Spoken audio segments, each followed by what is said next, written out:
everyone. I think we are within time according to the program, and maybe this is the right time, maybe we can start. And this is very good because I've gone to several events, and sometimes the attendance and the quorum is not at par with the way the program is set.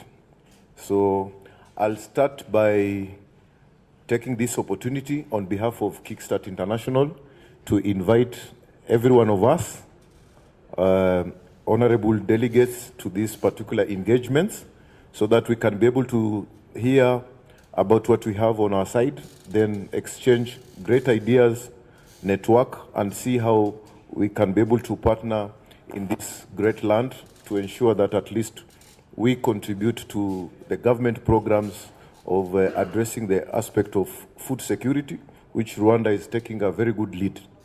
My name's Pascal Maitha. I'm in charge of partnership in East Africa. I sit in Nairobi, but I always regard Rwanda as my second home. I love this beautiful place. And just maybe to keep everyone also maybe up to date, and also to make everyone comfortable, I think every table has the Wi-Fi for the hotel. You can connect that so that at least you don't miss some things that maybe you would like to share while here. And the other thing is about the washrooms. Where the registration desk is, at the far corner, I saw there's a massage area, but don't go that side. At the far corner, you'll find the ladies and gents. Just in case you have to attend to that, you can be able to excuse yourself and don't have to get in an awkward situation. We'll take this particular opportunity so that at least in the interest of time to welcome my colleague, Nancy, so that first she can introduce the Kickstart team that is here, to know the people behind this invitation. I thought that is the best way before we get to know who is also here, and that also will help us even as we interact. Thank you. All right, thank you, Pascal, and good morning, ladies and gentlemen. Once again, welcome to this event hosted by Kickstart International. It is our great pleasure to have all of you here today, just to take your time out of your busy schedules to be with us here today, and we really appreciate that very much. So welcome once again. I'm going to take this opportunity to introduce to you the hosting team, that is Kickstart International. I will request them to come in front so that we can get to see them, and they say their names and what they do at Kickstart. Welcome, Peter, Tom.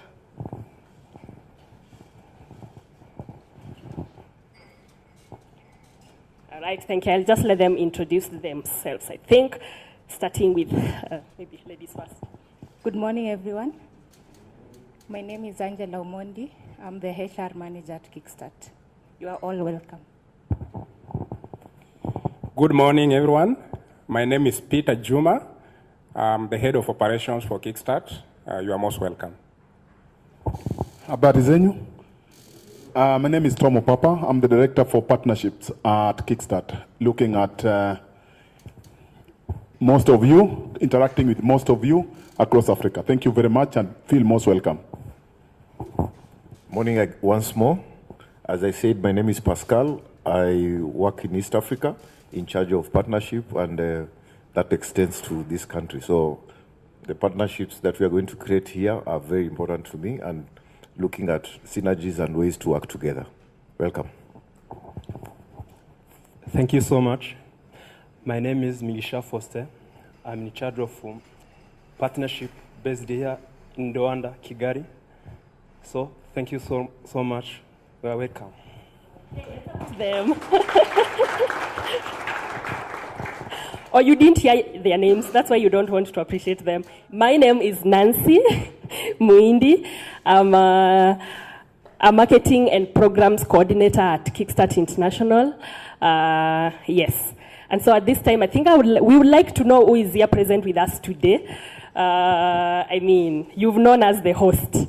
It will be also good to know who is here with us today so that maybe we can create collaborations, we can create partnerships, we can create new formations working together for the good of people from this forum. So yes, let's start from that table. My name is Tusabe Ajeike. I'm a storekeeper of open construction and related services. Thank you.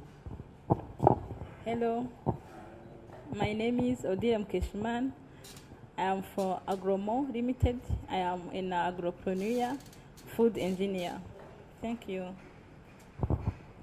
Good morning. I'm Ingabire Florence. I'm an accountant in the open construction. Thank you.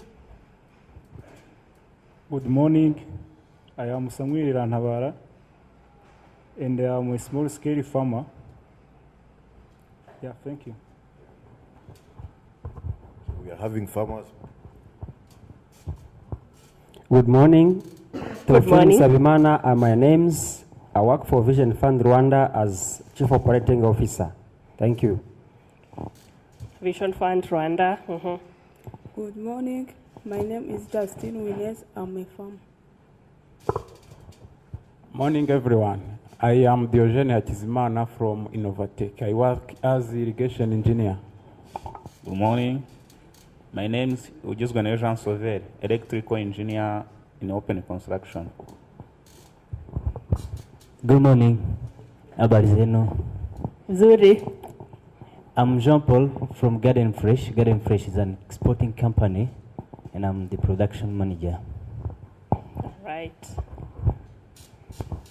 Morning, my name is Feza Clementine, working with RAB in Nyagatare Station as the irrigation engineer. Morning, I'm Justin Mkabaris from RAB, in charge of small-scale irrigation technology. Thank you. Morning, I'm Laurent Munyahosi from Sendeka. I'm country director. Hi everyone, I'm Code Frank Muhwezi. I am the Head of Strategy and Programs Quality at World Vision International. Thank you. Hello everyone. Hello. My name is Kondwani and I'm with World Vision. Thank you. Good morning. My name is Innocent Mtabaruka, Integrated Programs Director at World Vision. Good morning. My name is Ines Mwangavu. I'm from ActionAid. I'm the Executive Director.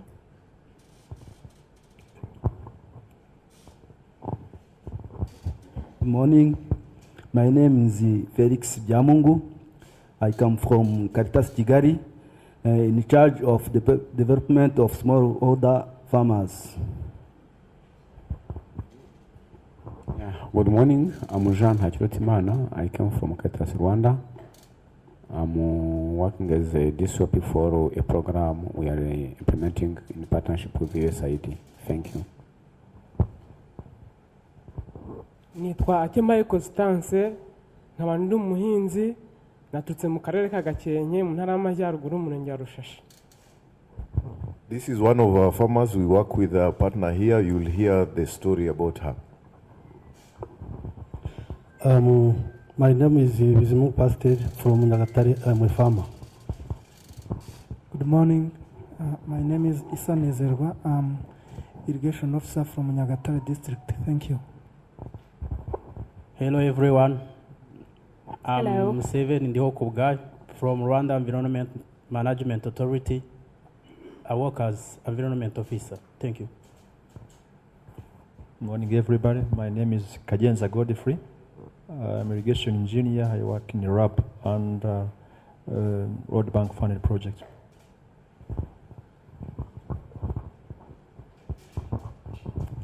Good morning. My name is Mary Mwangi. I'm the MD of Makiga Rwanda. Morning. Morning. Good morning. Good morning. Habari zenu? Uzuri. Okay, naitwa Wanderi, a fantas. I work with Ego Innovation. I'm the MD, and I wear very many hats.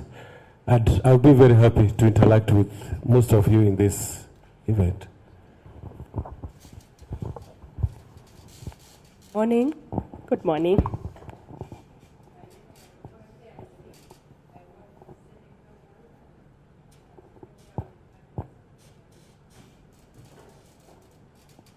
Good morning. Good morning. My name is Marete, Oti Marete.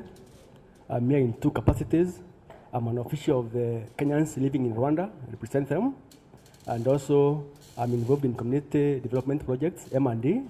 So I'm here also to see how we support such programs to make sure that they succeed and also pass the word to other Kenyans and also Rwandans who live here. Morning, my name is Daniel Matimba. I'm from One Acre Fund. I'm responsible for research and development and innovations. Mwaramutse. Nitwa Korimana David, anaturutse mu karere ka Gasabo mu murenge wa Nduba, nkaba ndi umuhinzi. This is one of our youth farmers in Rwanda. He will also hear about his story. Good morning. My Good name morning. is Kahoro Kinaro. I work at the Kenya High Commission as a first counselor, and I'd like to thank the organizers for inviting us. Thank you. Good morning. My name is Yamare Mietonest. I work for Youth Engagement in Agriculture Network as Research and Innovation Officer. Thank you. Good morning. I'm Zamitakuze Auguste, working as irrigation engineer for SAIP project and a lab.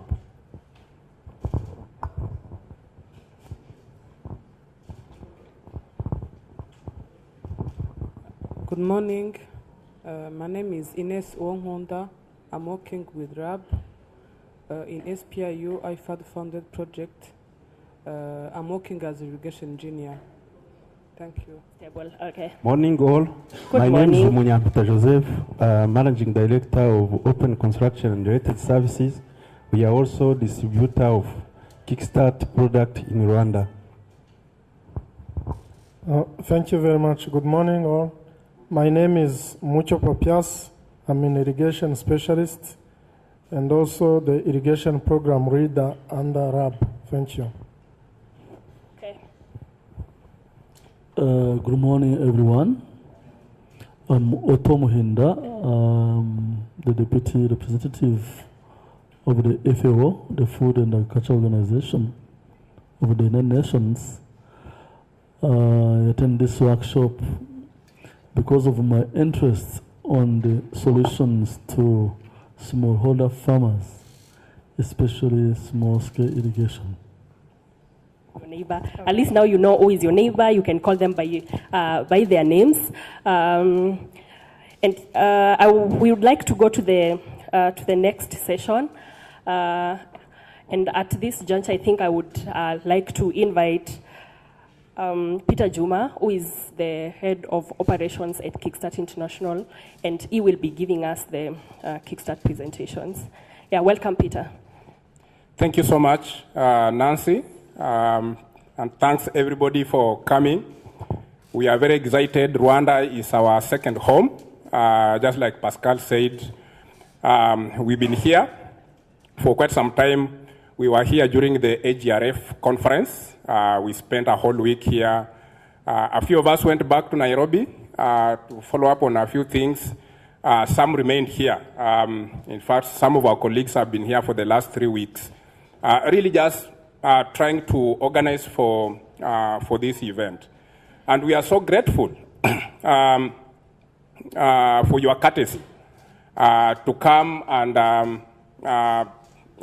just engage with us during what we really think is a very important day in the life of Kickstart.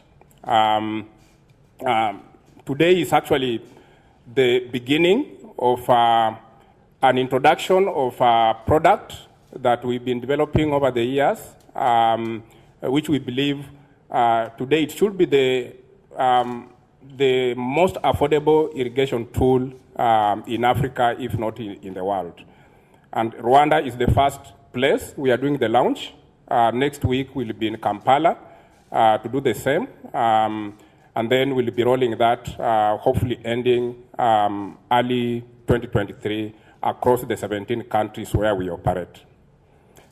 So I'm just going to give us a brief about Kickstart, who we are, what we do, and how we do it, and whom we partner with.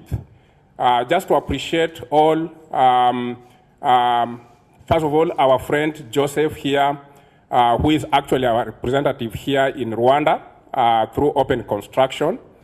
He's been a great partner, a great friend of the organization. He's done a great job trying to introduce this product on the market here, the tidal pump that you are seeing there. And he's welcoming this new product. So thank you so much, Joseph. I want to thank the team from RAB, from FAO, and all protocols observed, ladies and gentlemen. We sold these pumps in places like Haiti, where they've been used mostly for the recovery efforts, especially after the last earthquake. We send these pumps to places like Cambodia, but our main focus is on this continent. So Africa is the continent that holds the world's poorest and hungriest people. Today, the population is about 1.1 billion people. 49% of the folks in sub-Saharan Africa live below the poverty line. 30% go to bed hungry, without food. And 40% of the children under 5 years are stunted in growth because they don't have access to nutritious food. And Africa imports about $40 billion worth of food each year. And while the population growth for the rest of the globe has been slowing down, the population in Africa is growing very fast. It's expected that by 2050, will be about 2.2 billion people. By 2100, the population of Africa will jump to 4 billion people. Yet the continent is also now being affected by the worst effects of climate change. So we are really looking at a very dire situation. How do we feed this growing population in? And 80% of these poor rural people are smallholder farmers. And they are engaging in very rudimentary, very archaic methods of farming, mostly depending on rain, using very rudimentary tools, very archaic tools, and basically just eking out a living from their small farms. And we are saying we can change this. And this is what Kickstart has been standing for over 20 years. We started back in 1991. We developed so many other appropriate technologies. But for the last 22 years, our focus has mainly been on irrigation pumps. The best way for millions of rural folks in sub-Saharan Africa to make a lot of money is to transition from the traditional way of farming, where they are depending mostly on rainfall for their farming, to switch to irrigated farming. And we know the pitfalls and the challenges of rain-fed farming. Because with rain-fed farming, these farmers are growing low-value crops. They can only achieve 1 or 2 harvests in a year. If they are lucky, if you come in a country which has 2 rain seasons, you can do 2 harvests. That is becoming unlikely year and year because of climate change. And because these people, they grow at the same time, they harvest at the same time, they go to the market at the same time, the market is flooded, the forces of supply and demand come into force, and they make very little money from their crops that they take to the market. And over 40% of the rain-fed harvest is spoiled before it's eaten or taken to the market. And if the rains fail, which is a major phenomenon in our current setup on the continent, these farmers slide back to food and income insecurity. But with irrigated farming, these farmers can grow high-value crops. They can do multiple harvests because we are basically controlling the environment with irrigation. And because they are growing during the off-season, during the dry, hungry season, the market is readily available. And as a matter of fact, this is a question that has always come up, that where is the market? Market is only a problem with rain-fed farming.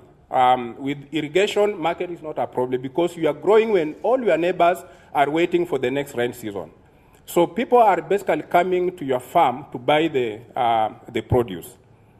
And if the rains fail, with irrigation, these farmers can quickly save their rain-fed crops.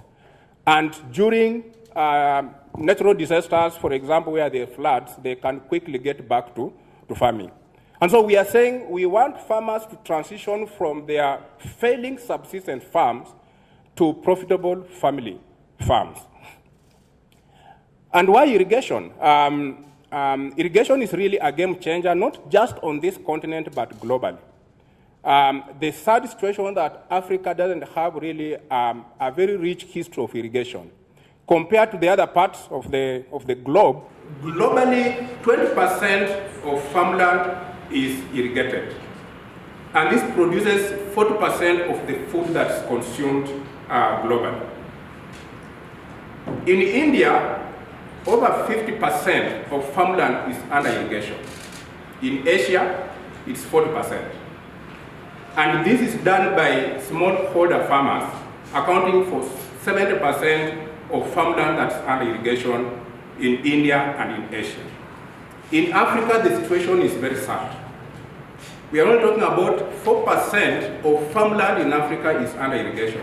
No wonder many countries on this continent, they go through problems of food insecurity.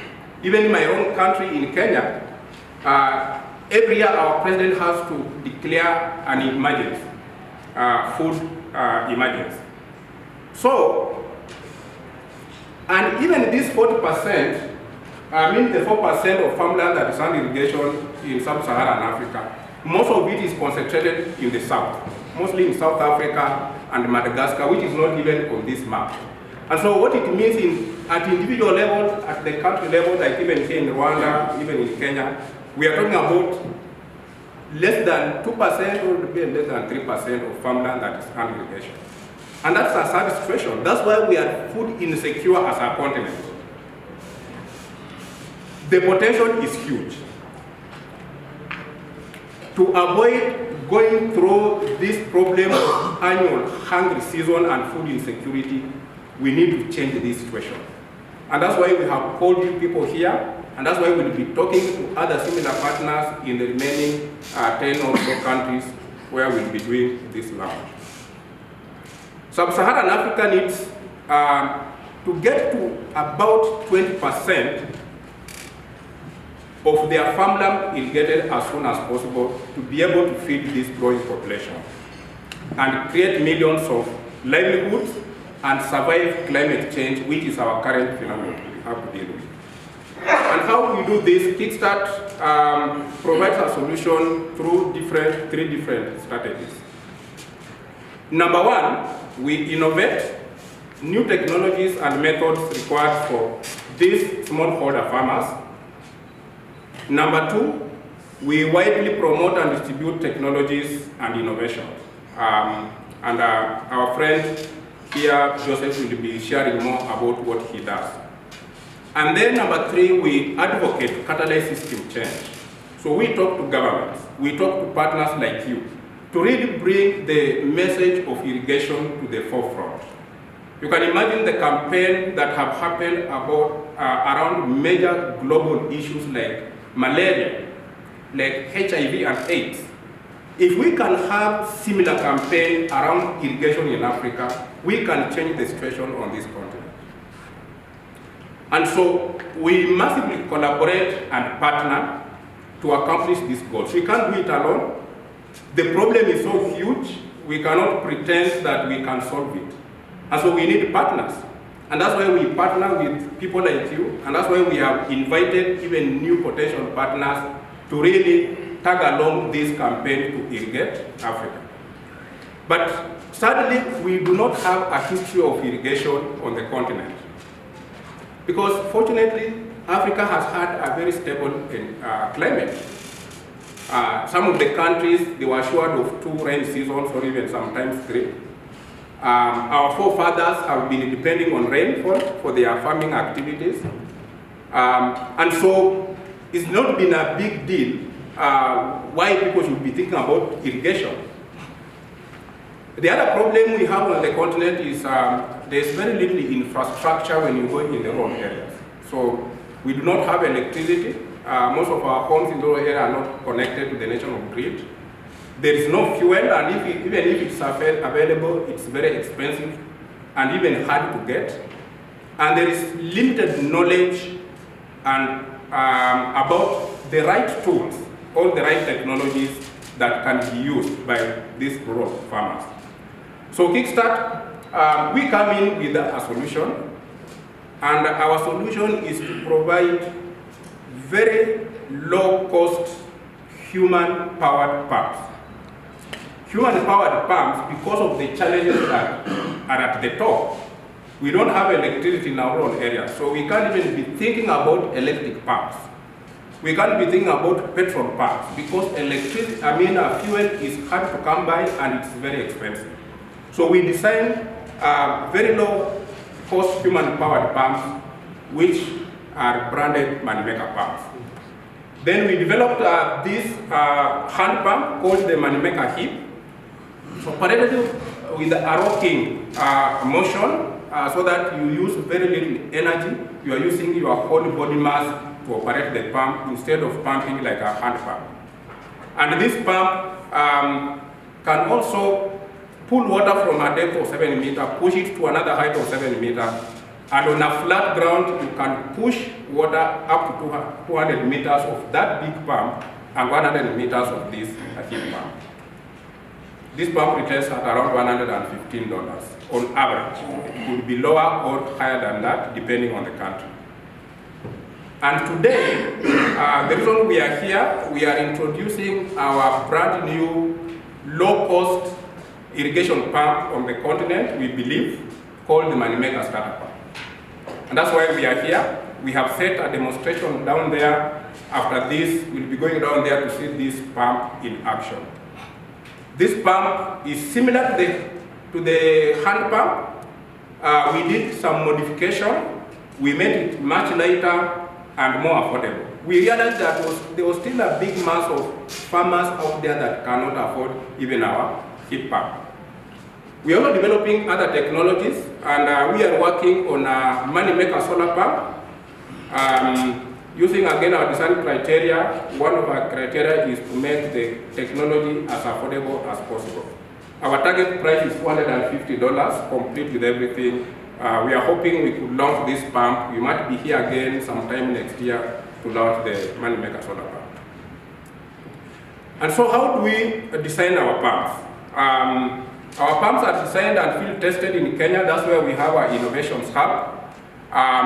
We give these pumps to the farmers, they try them, they break them down, we get feedback until we are able to achieve the objective for which we develop our pumps. And we follow a certain stringent design criteria. These pumps must be affordable, strong and durable. As you are going to see, you can see those pumps, they don't have bolts, they don't have nuts, they don't have screws. Nothing on that pump breaks down. They come with a 1-year warranty.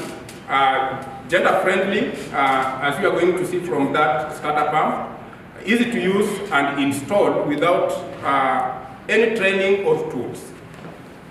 So these pumps, once a farmer buys it, they are given very simple training on how to maintain it, and that is it.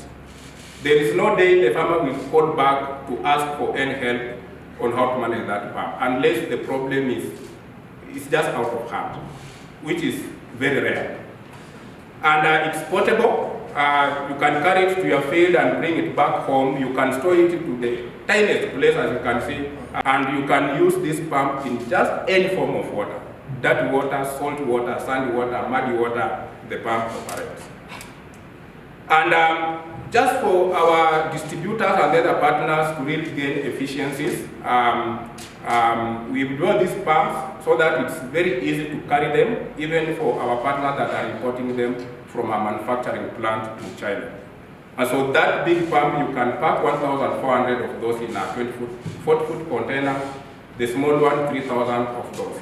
And so you are gaining efficiencies in terms of the shipping cost. And the question is, where do we get the water?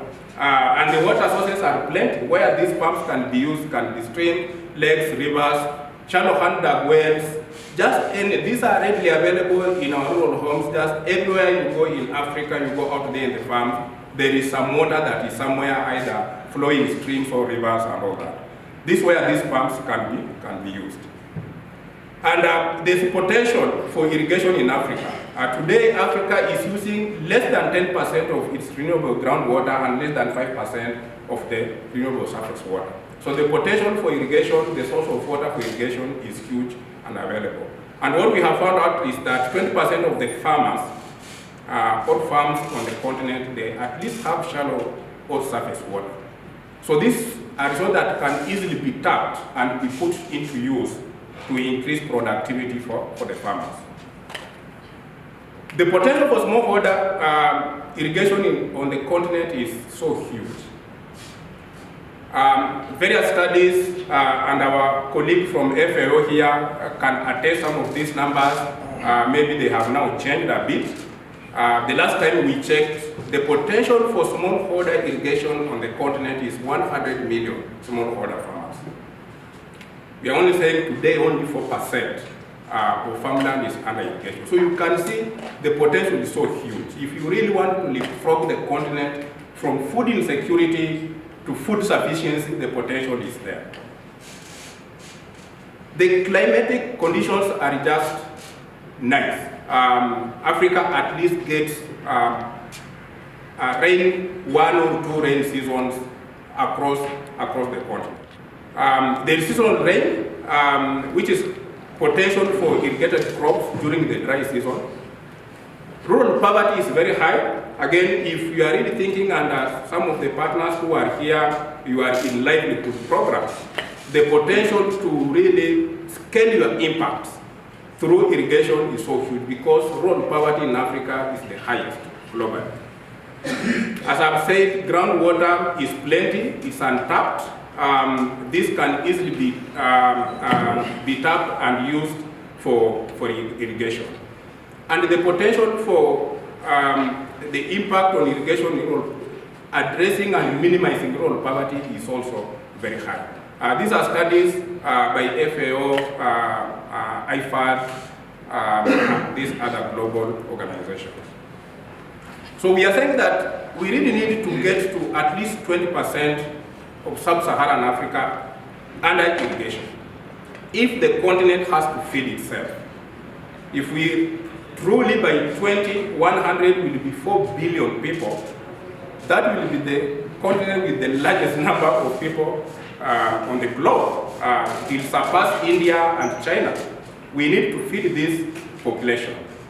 So we are saying let us move the needle just a bit, move from 4% to maybe 20%, would have enabled 20 million smallholder farmers to undertake irrigation, be able to feed their families and their neighbors.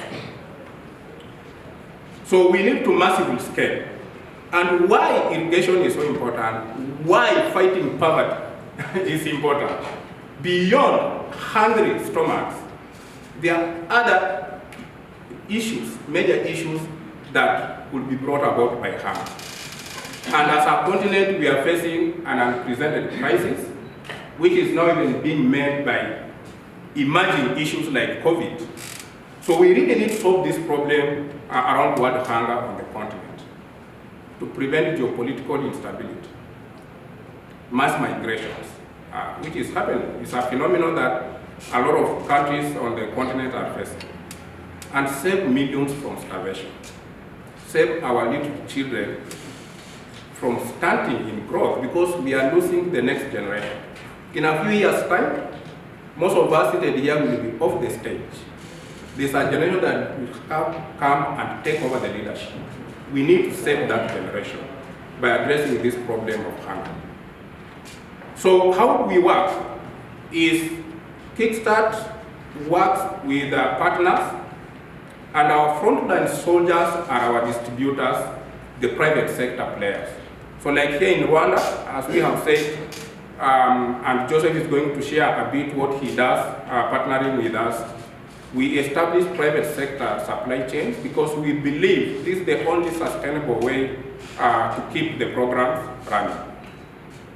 We must produce these pumps in China, and then we sell them to importers who are distributors or partners like you across the continent. And in all the countries, we have private sector players that we have signed up contracts who are importing these pumps and selling in the country. So I was just talking to a few people there, they were asking, are the spare parts available? Yes, the spare parts are available because people like Joseph, when they import these pumps, they also import the spare parts. We work with multiple partners. A lot of them are represented in this room. Some of them are global partners. We are working with them across the continent. Some of them are just regional partners. We work with them just in the region. Others are local partners. So both local and international organizations, businesses, governments, we work with both central and county government or whatever structure that exists in the country that we operate. The whole idea is to promote irrigation and bring pumps to the beneficiaries that we are supporting. And how we do this, we do all manner of things to promote irrigation. So we have people out there, some of them interact with you, we do training, we do farm demos, we do exhibitions and shows, we do advertisement, massive advertisements on radio, TV, we work like just a private company. We do agropreneurship training. I had one of our friends there saying he's an agropreneurship. We use just all modes of ensuring that we disseminate the information, so we use digital cell phone technology to ensure that our training gets to both the farmers and the partners that we work with. And we measure impact in everything that we do. Because, as I said, our mission is to lift millions of people out of poverty. We want to ensure that we are achieving that mission. So we measure impact. And what we have seen from our impact measurement is that farmers who transition from rain-fed farming to irrigated farming, they make a net increase in profit of about $700 to $800 in a year. With rain-fed farming, their net income per year is just about $200 on average. When they transition to irrigated farming, that net income jumps from $200 to $900 in a year. These are real numbers that we track and we measure. So a net increase of close to almost $1,000. And the reason for this is because with irrigated farming, as I said, you are able to do year-round farming. And when these farmers make money, they are now able to address their other needs. They can buy food, they can invest the extra money in other investments. As I said, they achieve 4 times increase in their net income with irrigated farming, and they can now plan for their future when they have enough money. And they completely climb out of poverty. We have real stories. I was just telling a few guys there, we have a story in Kenya. Somebody who, about 7 years ago, he was earning $60, working in a coffee farm. We visited this farmer just outside Nairobi, about 15-20 kilometers from the city center. And he told us he's now planning to buy a plot of land in Nairobi. The Kenyans that are here will understand what I mean. Buying a plot in Nairobi is not a job, worth $50,000. This is somebody who 7 years ago was earning $60 working in a coffee farm. That is the impact that you can create with irrigation. How we work? We work in 17 countries, like I said. We started in Kenya back in 2000. We went to Tanzania, went to West Africa in Mali and Burkina Faso, then Zambia. Then around 2014, we went on a massive expansion. And that's how we came to these 17 countries where we are. East Africa Hub, which is headquartered in Kenya, West Africa in Nigeria, and then Southern Africa in Zambia. Our impacts to date, we have sold over 370,000 of these technologies. We've lifted 1.4 million people out of poverty. And you can see the impact. These are numbers we measure. We can share with you how we arrived at these numbers, just in case you are interested.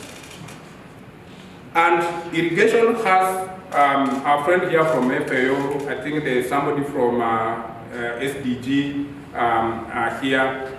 Irrigation has a major impact on the UN Sustainable Development Goals. You're talking about food security. You're talking about profitability. You're talking about adaptation to climate change. You're talking about empowering women and girls, improved nutrition and health, de-risking farm loss. What we found out, we partnered with Vision Fund. Vision Fund is represented here in Zambia. And they found out that farmers who do irrigation are able to repay their loans quickly. So you don't have to restructure the loan. But those who are doing rain-fed farming, because they can only do one harvest in a year, sometimes you have to restructure their loan because they are not able to repay the loan within that year. I was in Zambia 3 weeks ago. I met one of the managers of Vision Fund. One question I asked him, what are your default rate? He told me 0. I couldn't believe it. And that's just the power of irrigation. Of course, more resilience to shocks, better education for the kids, and of course, improved health and hygiene. So just a few of the SDGs that are impacted because of irrigation. So why do we need partnerships? What are we bringing on the table?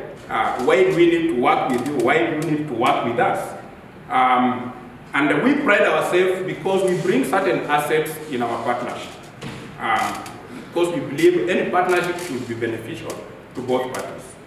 So we have a line of tried and tested products. We've sold 370,000 of these irrigation pumps on the continent and outside, with partners who are very well known, as I've shown up there, government, UN agencies, development organizations. We establish and train local supply chain. Like I said, we have our colleague here, Joseph, from Open Construction. We provide training on irrigation, on pump usage and maintenance. We use mobile-based irrigation and entrepreneurship training because we want these farmers to move from farming for subsistence to farming as a business. So we have a whole curriculum on entrepreneurship. We provide that. We introduce and test new innovations and business models. We have a network of development partners, as I've just shown in the previous slides. And then we measure impact. We have 20 years designing and promoting smallholder irrigation on the continent. We have staff in 10 countries. We have a workshop and our headquarters in Nairobi, distributors and dealers in 15 countries, and then over 300 partners that we are working with. These are the assets we bring in our partnering with any organization. In Rwanda, there are so many partners that we have been engaging, but I just want to mention a few that are already incorporating our pumps into their programs. Food for the Hungry, RAB, REMA, Viago, Caritas, Good Neighbors, Women for Women, Clinton for Naira. These are just the few that are already incorporating MoneyMaker pumps into their program. So some of them could be here, you can learn from them, and as Nancy said, during your networking session. We see a lot of opportunities for our partners here in Rwanda. Of course, one area is where you can integrate our pumps and our training in our ongoing programs around thematic areas such as food, security, nutrition, wash, emergency. We can also do joint fundraising around some thematic areas and then piloting some of the new innovations. So that's all about Kickstart. We'll still be around. If you have more questions, we'll still be interacting. We'll have a demo session down there. We can respond to some of these things and even provide more information on what we do. Thank you so much for listening. From his presentation, I think there's one thing that I've picked. Kickstart work is based in 5 pillars. Number number one, we innovate technologies around small order irrigation. Number two, we do the distribution. Our distribution is done in two ways. One, through the private sector distribution through our retailers and distributors. And number two, through our partners who buy in bulk from us to distribute to their farmers. And number three, in our pillar, Kickstart trains farmers. We train them on usage and maintenance of our products. And then two, we train them on what we call agropreneurship curriculum, which is a curriculum package for farmers to help them do a bit more a bit more farming and to take farming as a business. After training number four, we measure impact. We just talked about that. We have a rigorous impact and measuring strategy that we use to measure. You were here before you bought the pack. You were here before starting all year-round farming. After a year or after 2 years, where are you? What have you been able to achieve? So we have a system that tracks that. And number five, we do what we call advocacy. Peter has talked about that. We accelerate global change for farmer-led irrigation and encourage governments and other organizations to support irrigation, to allocate more funds in irrigation, to have policies that support irrigation and smallholder farmers, especially in sub-Saharan Africa. So those are our 5 themes. I'll be doing an exam at some point to see whether you're able to remember the 5 of them. Okay, moving on to the next thing. In 2021, after a long time of deliberations, Kickstart decided to change its brand. I know maybe you knew us, you've seen the odd logo, our odd colors, and maybe you've seen a new logo here and you're wondering, is it the same Kickstart? Do we have a new guy in the irrigation system? But this is still us. In 2021, after a long time of deliberations, and having changed our operation model from one operating as an organization that,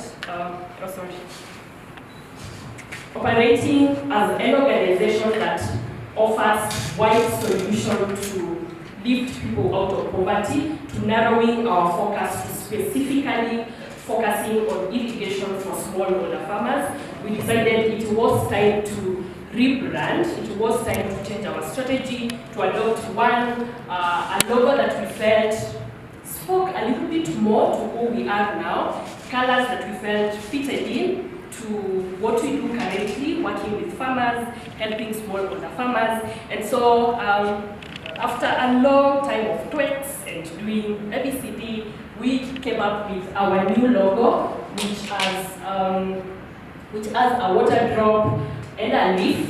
Water drop representing irrigation and a leaf representing the farming that smallholder farmers do. So when you see this logo and you were used to the old logo that had a background, don't confuse us, don't say it's a new guy in town. It is still us, but we've rebranded. Going forward, this is our implementation as Kickstart.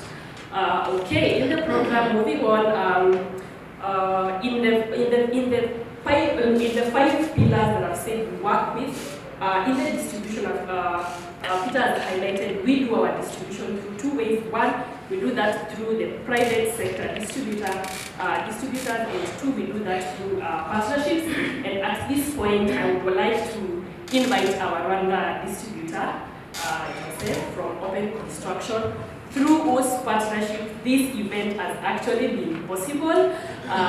He's helped us around in so many things, and in collaboration with him, we've been able to host this event. And so I welcome him to say more about it.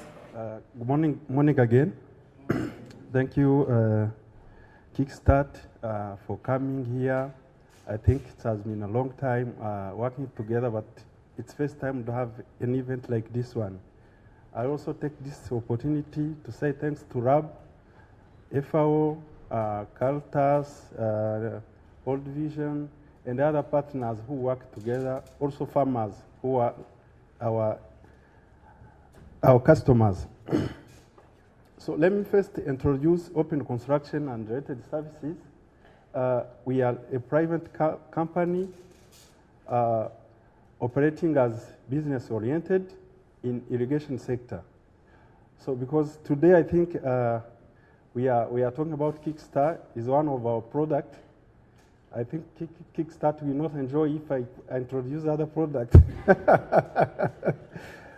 But please, all our customers, if you need other solutions for irrigation, we have more solutions, including Kickstart product. So we have shops. Our main shop is located in Remera at the name known Godia. We also have a shop in Gakinjiro at Copacom House. We have left to Kigali to put our shops near the farmers. That's why we have a shop in Nyagatare district at the market of Nyagatare. We also have a shop in Kirehe at Nyakarambi bus station.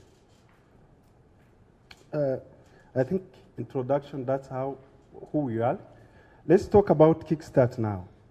How open construction came into Kickstart operating together. You know, like Peter said, we have seen that irrigation, we are now at 4%. What does it mean? It means we don't have irrigation on the field, but we don't have also solution for irrigation, because people in a business cannot bring product if they don't have customers. So we were trying to introduce a pump which is simple, which smaller farmer can use. So we went to China, we make pumps, we come here. After 1 year, farmers were coming back to ask for spare part.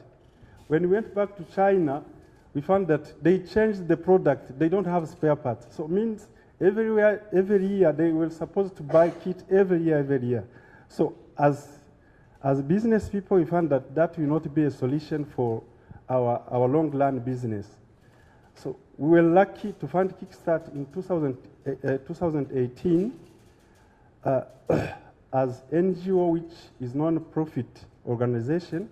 So we made a contract with them to see how we can help farmers, even if we make money, but also deliver a good service to farmers. So we started with their pump called MoneyMaker pump. I think most of people know it in Kinyarwanda as Nyonga Nyonga. From the day we started with Kickstart, we didn't have any complaint. I think all of you lab know this. Before it was fighting. A farmer buy from you, after 1 year he came, it was fighting. But from the day we made Kickstart, everything's going well. Now, the challenge with this MoneyMaker pump, you pump using foot. Now, for women, it was a bit complicated. That's why maybe Kickstart started this technology of starter pump, which is in place now. We are going to start it. It's a good solution for women, and it's easy. Maybe, as Peter said, you will see it in demonstration. It's easy to manipulate, and it doesn't require much effort. And again, it's a good solution because it requires little water. Even if the pumps for diesel or petrol are expensive, but the challenge, you need a lot of water, a source of water which is big, because if you want to take 30 cubic meter per hour, you need a lot of water. But these pumps, very little water you can pump and irrigate your farm. Let's say a poor farmer who is located in a rural village somewhere, who during rain season capture rainwater. In dry season, he can use that water to irrigate the farm which is close to his farm, like we used to say, akarimaki jikoni. So for diesel or other pumps, that water, if you pump it, within 10 minutes, the water will finish. But with our solution here, you can pump today, tomorrow, until you get your crop ready. So Kickstart is really a good partner here in Rwanda. And I also want to thank Lab that the product of Kickstart is under subsidy of RAB. I will also request, if possible, those who are from RAB, to see if also starter pump can be included in product under subsidy so that farmer can access them easily. So thank you for your time. I don't want to take much time. So if you want to start implementing immediately, don't leave his card because he's here. Don't be looking for the card afterwards. You can go with the card now and keep the contact so that when you're ready to place your order, he's here. All right. So we would like to go to the next person in the program, and I would like to invite our partner, Caritas. In our distribution, we said we do this in two ways. We do this through the retail sector or the distributor, where the farmer goes to buy the pump from the retail sector. And number two, we do that through our partners. Our partners come and buy the products from us, either subsidize them for their farmers or either give them through loans or give them for free. Different partners have different programs on how they would like to incorporate our product into our farms. And so at this time, I would like to invite Jean. Is Jean Takitumana, is the Deputy Chief of Staff at Caritas Rwanda. And I know we've been working with Caritas in different programs in different African countries, and so he'll be telling us more about that and how we've been able to work together to help farmers in Rwanda. Welcome. Good morning, everybody. Yeah, we are really happy to be part and to participate in this event. But I have a small concern. I would prefer that so many international and local NGOs be present here. Because in this struggle, in this way, so we have more to be engaged as an international NGO, as a local NGOs, because we are really supporting a government Rwanda effort to support smallholder farmers to be really productive. Yeah, coming back to Caritas Rwanda and its partners who are Caritas Kigali and Caritas Byumba. Some of you may not know how the Caritas Rwanda and its related institution are working, but Caritas Rwanda is a kind of overseeing other activities implemented by other Caritas at diocese level. So it's sometimes when we have funds from different donors, Caritas Rwanda can have kind of monitoring and evaluation and coordination of those programs implemented by Caritas at diocesan level. So we entered into agreement or kind of collaboration with Kickstart by 2019.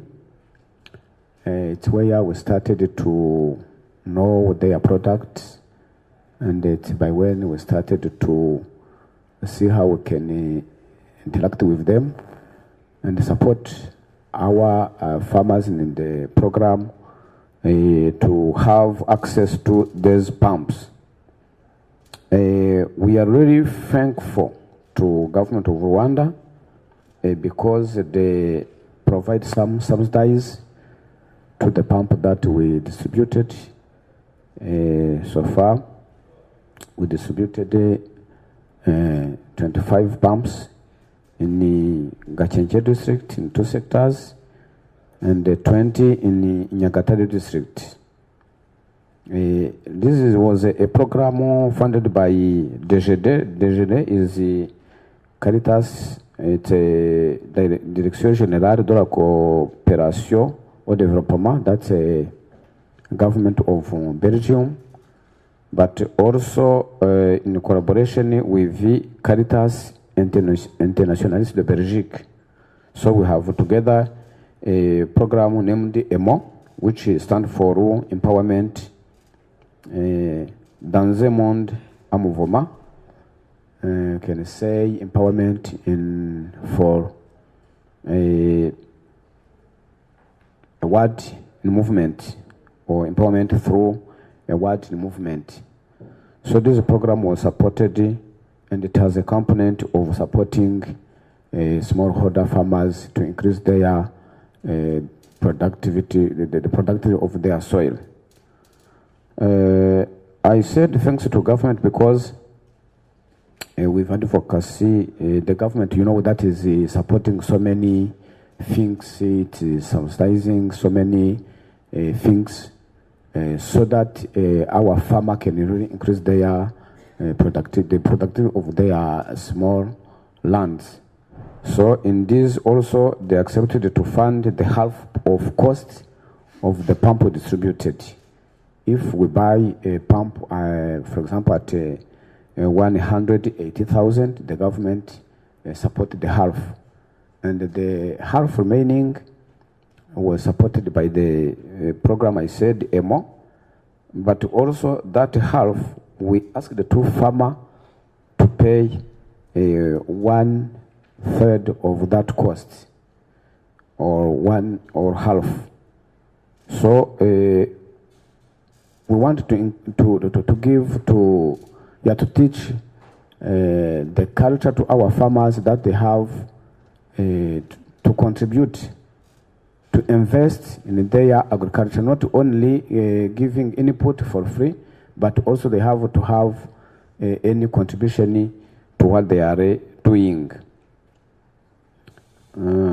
I think you will hear the testimony from one of their representatives, those farmers who received the pumps, should be telling us how they are using them, how it is productive. They tried to put together their contribution using what so many NGOs are currently implementing in Rwanda, what we call savings group activities. They have 10 households who are together, and they have what they create a group, what is called Sangira Buzima, for 10 households. So not only they do agriculture, but they do also together savings activities. So it's from those savings activities where they were able to find money to fund those, to contribute to the funding of those pumps. Yeah. Other thing I wanted to mention is that we wanted to continue the advocacy, and this has to be done by all of us. It was the reason why I was saying that we had to be more representative of being international NGOs or local NGOs.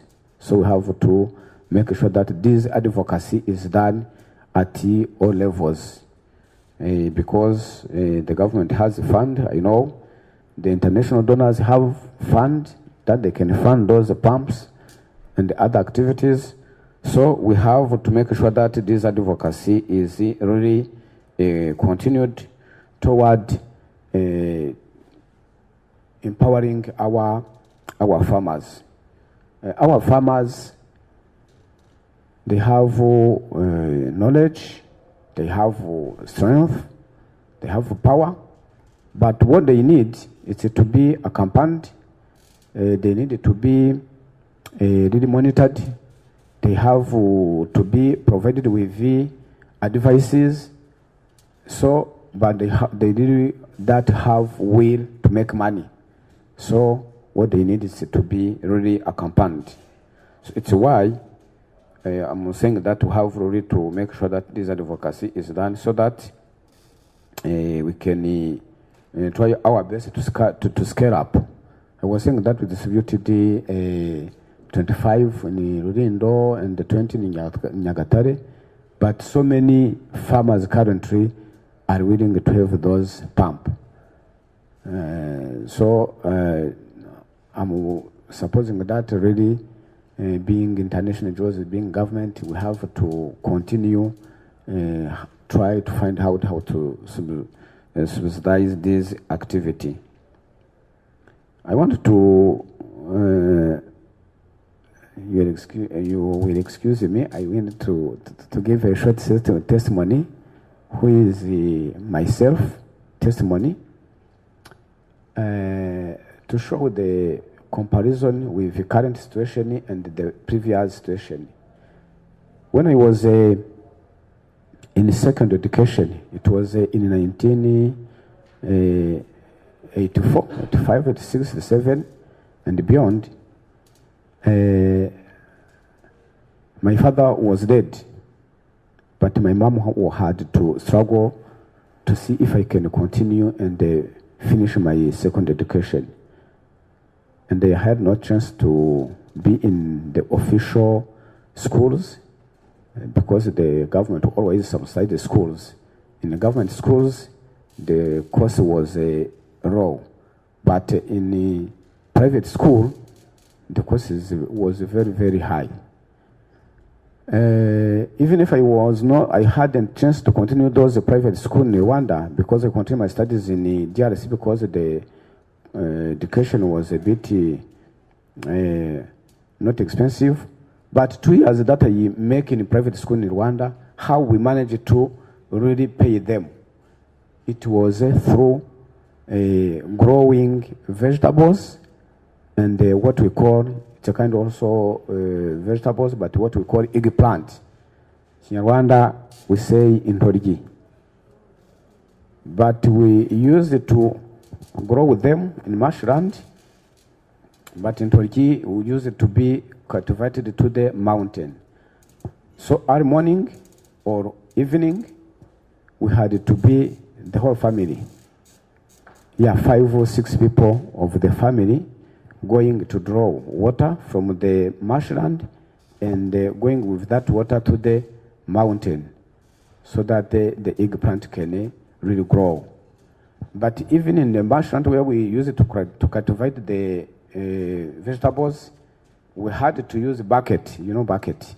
And we draw water from the river and we go to each plant to put water. Imagine the time that we use it to be able to spray water in the whole field. But still we managed so that I could do those 2 years and finish them. When I was talking with the farmer who is using those pump, he told me that only one person, while as we used it to be 5 or 6 persons from the family, but she told me that one person go down, install the pump, and start to kind of spraying water in the whole field.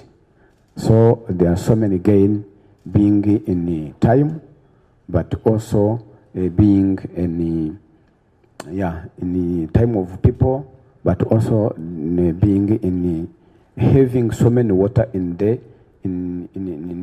field, because they can spray water by today, and other 2 days they leave because the water is still there. But in our time, we used to go there every day, and the team of 5 or 6 persons. So as a conclusion, as I was saying, I want to call upon already other NGOs.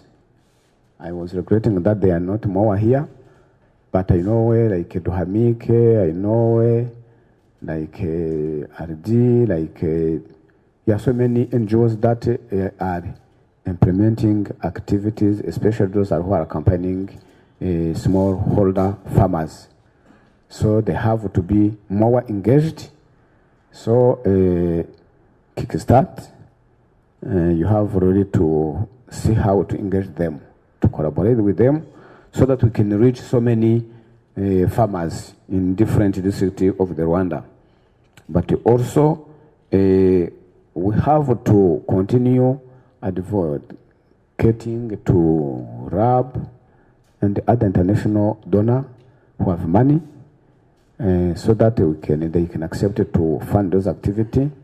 And we as implementers, as NGOs, we are really committed to go down to the farmers and really mobilize them around the utilization of those pumps. That will allow our farmers to produce along the year.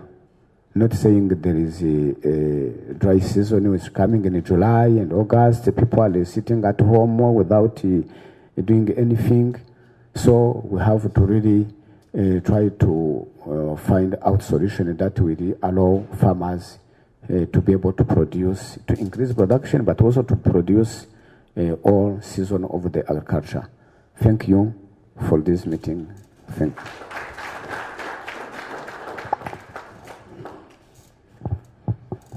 All right, thank you so much, Jean, for that great remarks. Just a bit of highlight about our program with Caritas in Rwanda. What we did actually on this program with them, because our pumps are under subsidy, 50% of the pumps that they bought to the farmers were covered on the subsidy.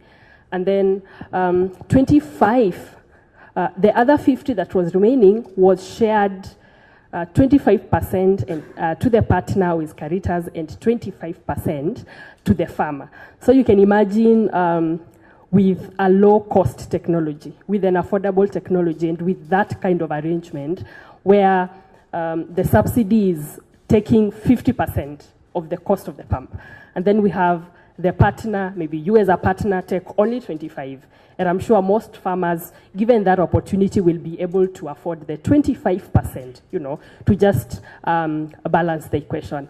Thank you so much, Caritas, and thank you for the work that you're doing in Rwanda and even our partnership. I know you also partnering with other organizations. As an organization, we have several thematic areas that we focus on, and Peter had talked about that. And in our partnership model, actually in 2016, before 2016, we were fully a retail, we used fully a retail model, but from 2016, part of our change was changing from working with retail sector alone to implementing a partnership model in our work.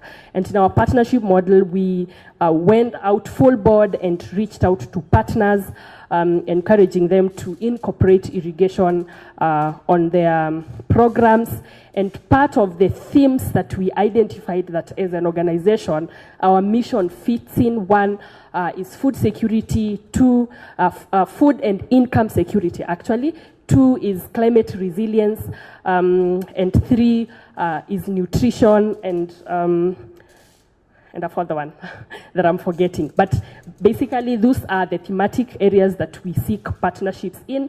If you incorporating or implementing programs with farmers that touch on any of those themes: food security, climate resilience, sustainable livelihoods, actually was the last one that I was forgetting. Sustainable livelihoods, and then a bit of women empowerment. We go out to farmers, and then we are able to do the list of the things that Peter talked about in the presentation as part of the things that we bring in as a partner. Being, helping farmers to change from taking farming as a business to just farming for the sake of it, to adapting farming as a business, where farmer is able to keep proper records of their farm, where farmer is able to count the expense from the time they go to plant to the time they are taking that produce to the farm. We also teach about the best agropreneurship practices. If a farmer wants to grow different types of crops, what is the best way to go about growing, for example, cabbages, or for example, onions and all that. So we are able to take a farmer along all that. We have a tailored agropreneurship curriculum that we are able to tailor to your farmers. We don't come with something that is packaged and we come to deliver. We listen to the farmers, we know what they want, we know the goals that they have in mind, and then we are able to take them through a journey in the agripreneurship curriculum for them to be able to make a lot more money and do a lot more in farming. I want to take this opportunity to invite the FAO representative who will be giving us his remarks. Welcome, sir. Let's encourage him as he walks to the podium, the front.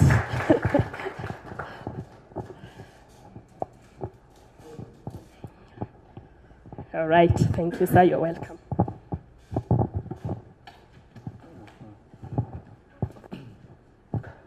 Good morning again, everyone.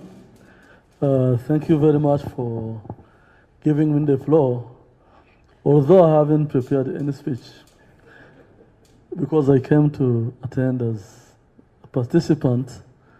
So, however, in Rwanda, there is a say that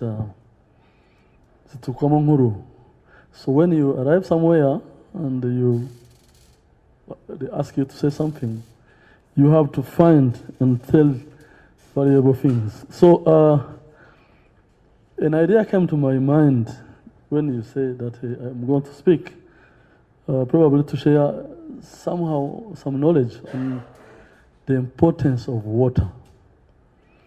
He was introducing a number of things that are happening, why irrigation in Africa, why probably in Rwanda, etc. And I said that I may probably give some insights on the importance of water. Sometimes people don't know, when we see a country like Rwanda or Kenya, where we have a lot of rains, 2-3 seasons of rains per year, we don't understand the importance of water for agriculture. But in general thinking, when you see the map of the earth, there's a lot of oceans, a lot of water. You can think that this water is available for our use in agriculture.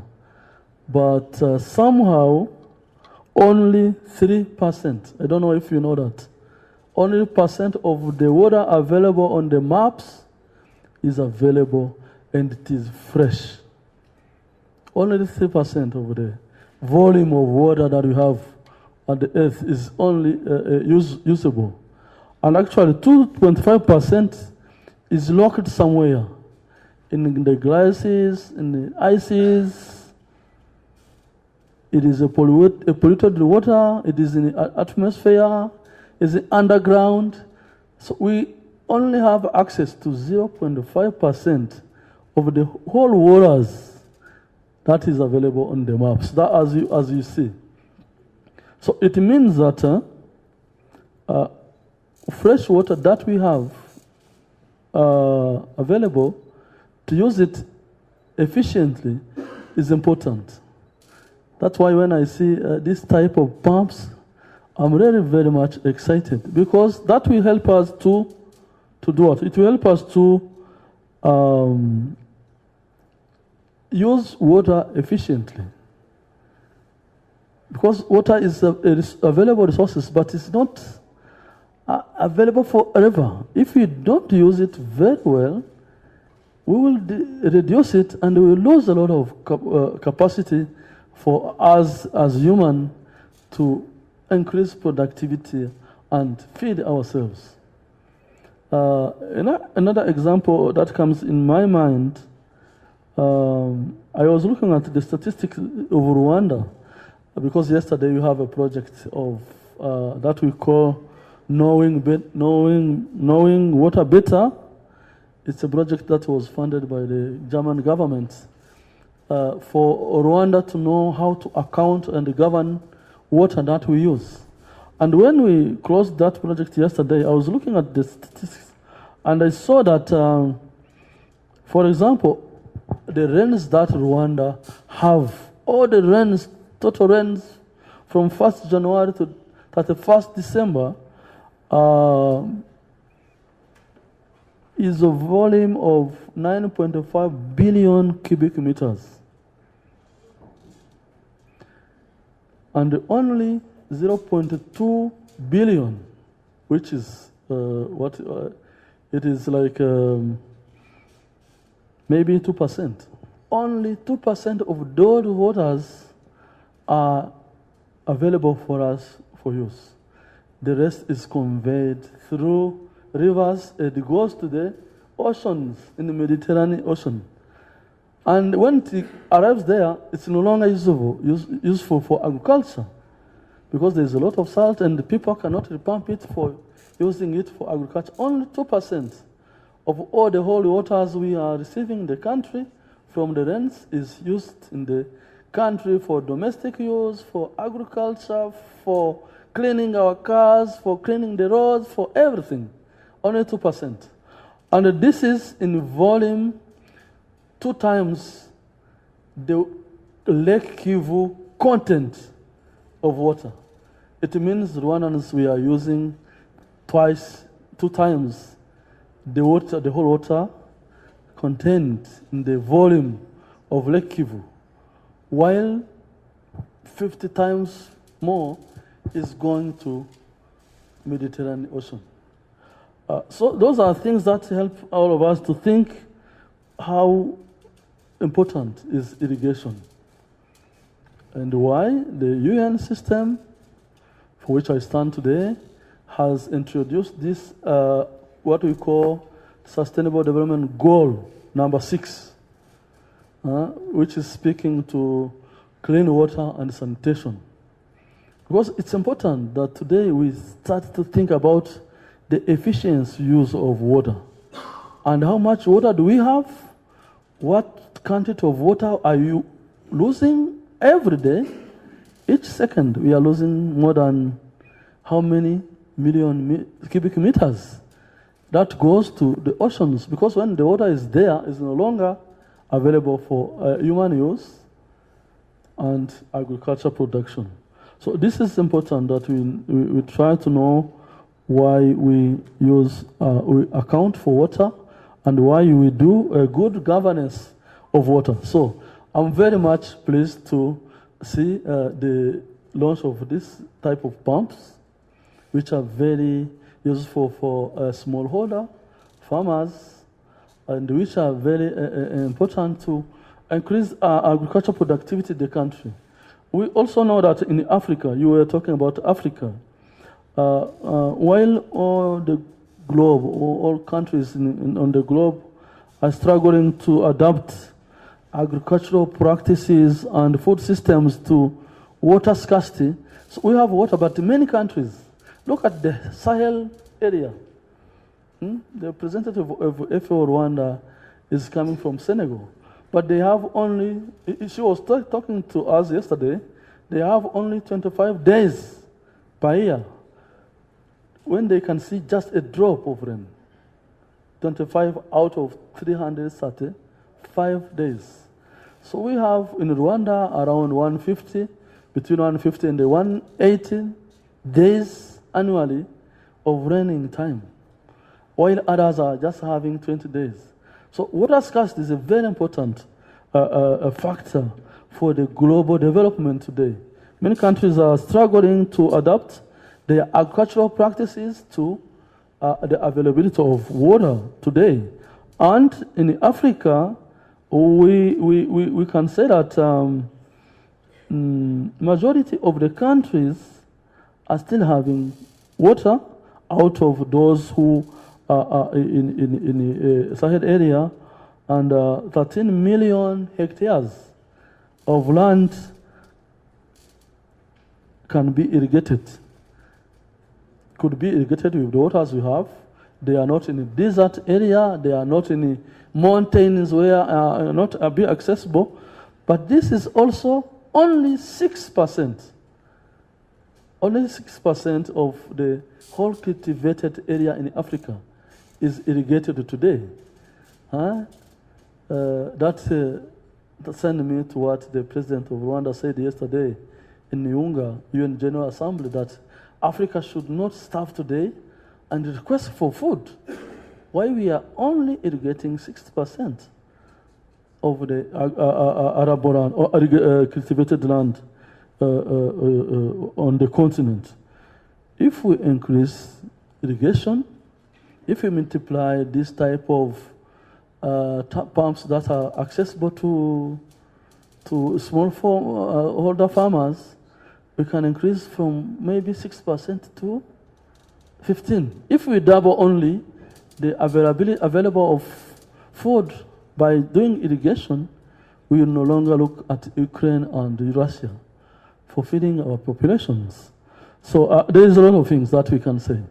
I just remember those few statistics that are important, but if we increase the capacity of farmers for irrigating their land, we can even extend the seasons. The maize here needs a number of days. Agronomists can tell how many days do we need for the maize to grow and mature. Maybe when to lose 20 days, we lose 50% of the production. With irrigation, we can extend the agriculture season. We can increase the productivity for our farmers. Then we can increase their capacity to earn income. Because today water really is a scarce resource. We have a very rapid population growth, and climate change is there. So those are very important factors that really call all of us to move and to adopt irrigation, including those very important adaptable pumps to smallholder farmers. So I didn't prepare any speech. I wanted to share those small insights, and I'm very happy that you invited me. I will really call for the support of Open Construction, that a company I knew very well for having collaborated with in the past in our projects. But FAO is really available to all the stakeholders in the country to share more knowledge about this. Thank you very much. The benefits of irrigation that has come out very well, and how in Africa we are underutilizing our water resources. And if we could increase irrigation from just 6% to 15%, the continent can be in a better place in terms of food security, in terms of sustainable livelihoods, and all the other benefits that come with irrigation. Okay, at this point, in the spirit of partnerships as well, I would like to invite, trying to check where he was seated. I thought he's gone out. Okay, yeah, the representative of the embassy. We work very much with embassies. We have staff that manage several countries, and embassies come in handy in helping us in working with governments, and also, when there's trouble, they are the people that we reach out to, especially in our staff. And so at this point, I'll invite him to come in to give his remarks. Welcome, sir. Can we encourage him with a clap? Thank you very much. My name is Kahoro Kinaro from the High Commission here in Rwanda. And what brought me here is this word, MoneyMaker. For so many years, I've seen the word MoneyMaker in the newspapers. Finally, I've come to see it here in Rwanda. It's not too late, and I've appreciated what I've seen so far. The reason is because the innovations that we are seeing here are homemade, homegrown, and now they are spreading to the EAC region. We encourage this kind of solutions to be brought out now that we are facing so many challenges within not just EAC but the world. You see, climate change has affected so many things. Practically, I've tried farming and it has not worked. So I have planted so many times, relying on the rain to come, but it has never come. So I've gone into so many losses and I've scaled down. But now I've seen a solution that is practical. Of course, I'll have to look for the water, but I've seen part of the solution of how to get the water to the farm easily. So we're encouraging people to come up with such ideas and spread them within the EAC region, because we are interlinked. We have so many farms, and there's food that is growing. It needs a market, and you find that if people don't talk, they end up just isolating the ideas within themselves. So we encourage this kind of partnerships to grow. And we look forward to seeing many more of these kind of forums. I'm sure these are spillover of AGRAF, and we're hoping to see more of Pascal and their partners who are here in the near future. So with those few remarks, I'd just like to say thank you for inviting us. Thank you for those remarks. I would like to invite a farmer, one of our farmers. I would like her to say her journey. She's been using our MoneyMaker pump. She will speak in Kinyarwanda, and then after that, Jane will summarize what she said in English for the sake of the people who might not understand English. Her name is Constance Akipaye. I'm not sure whether I've pronounced that correctly. Yes, but her produce is here. She's a farmer who was part of the Caritas program, and she's been farming with our MoneyMaker pump. She's done a lot. You can interact with her. Our produce are there. She grows such a wide variety of crops. She supplies school. She can't even meet demand of what she does from her farm. So welcome, Constance. Feel free to use Kinyarwanda.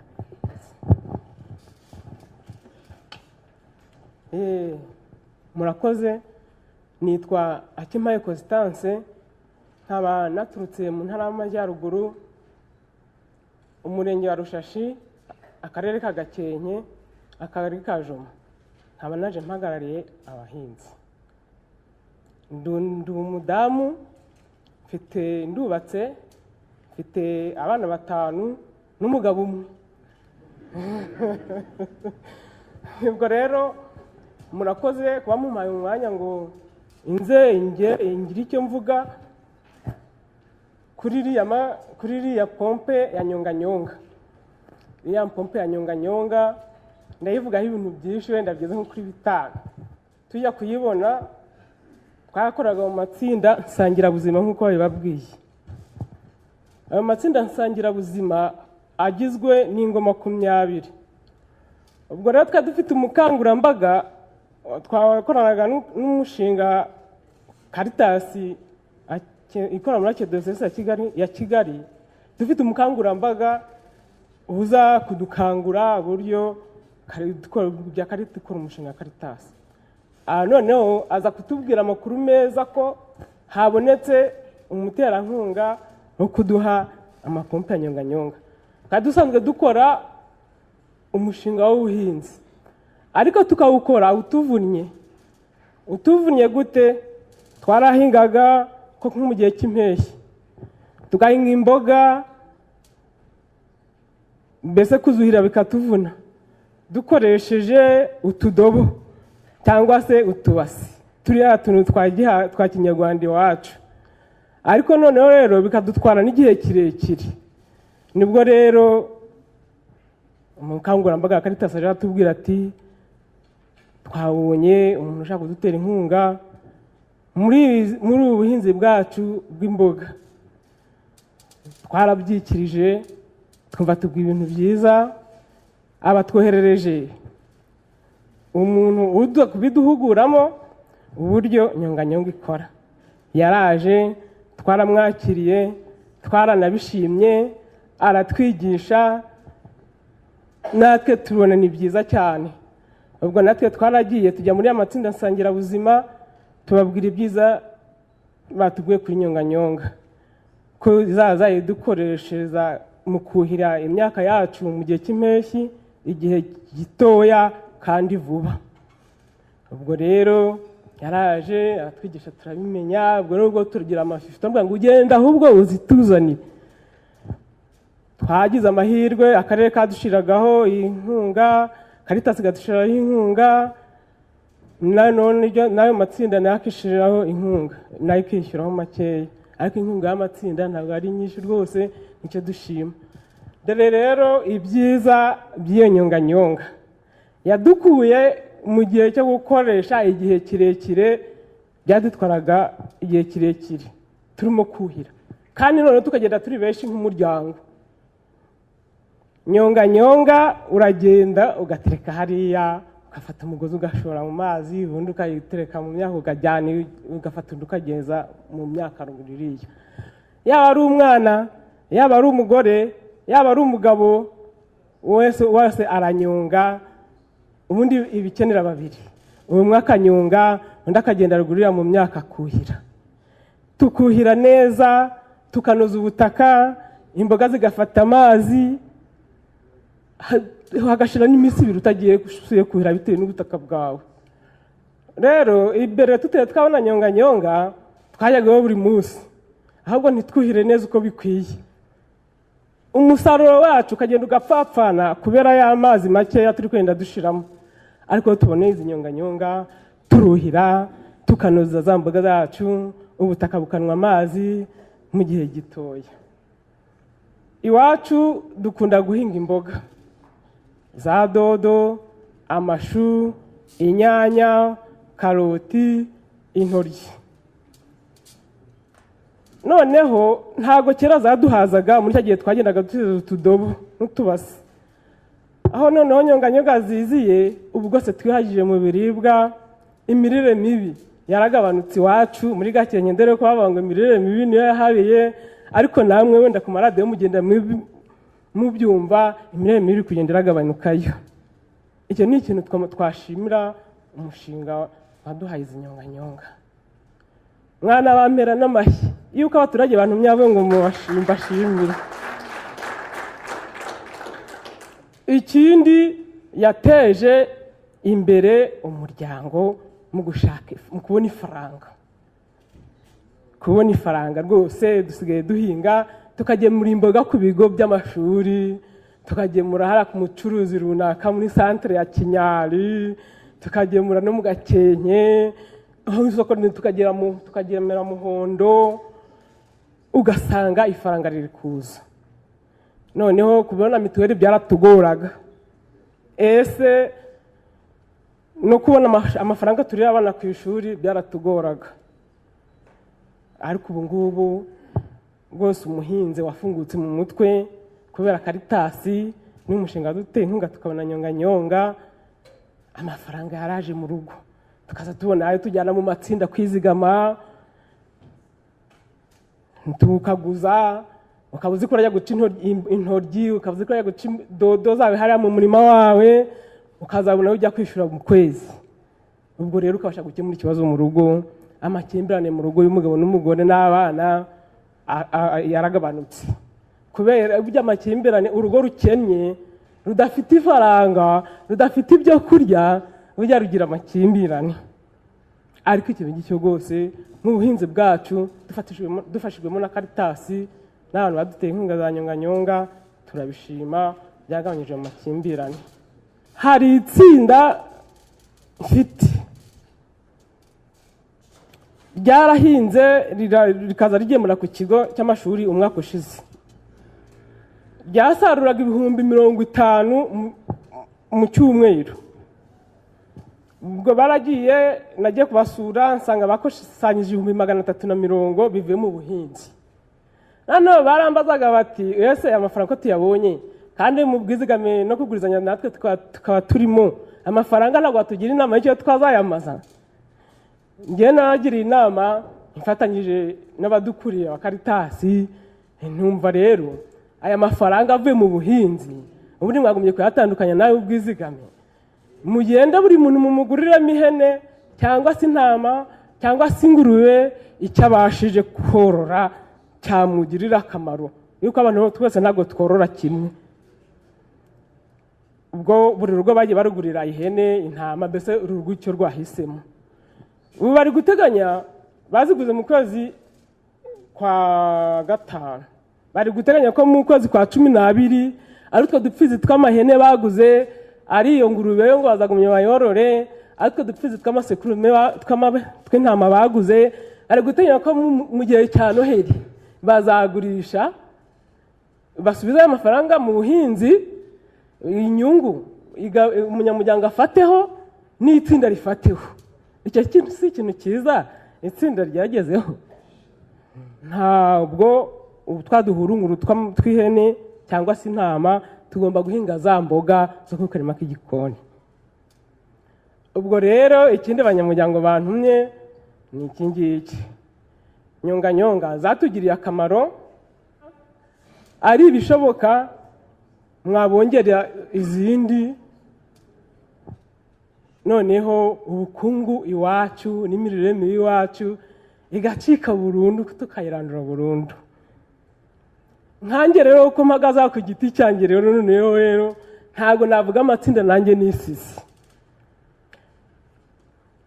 Nabaye aho tsindisha abana 2 mu ishuri, tsindishije abana 2 mu mashuri makuru, ubona kubarihira ni ikindi, ariko nkaba nari mfite ubushobozi bwo guhinga imboga, ariko kuhira bikatuvuna.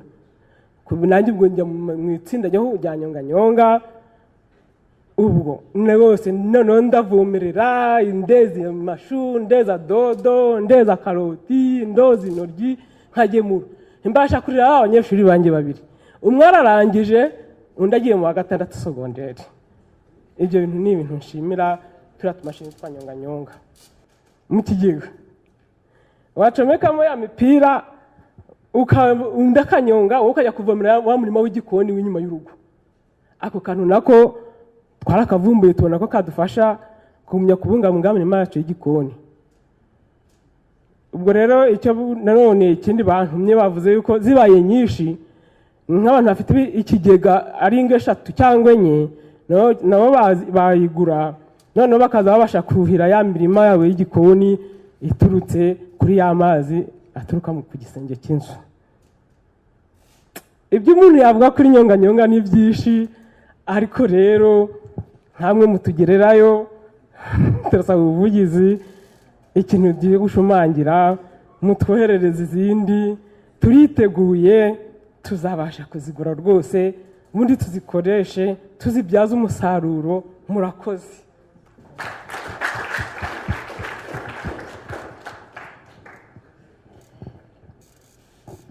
All right, let Jean summarize that for us in English.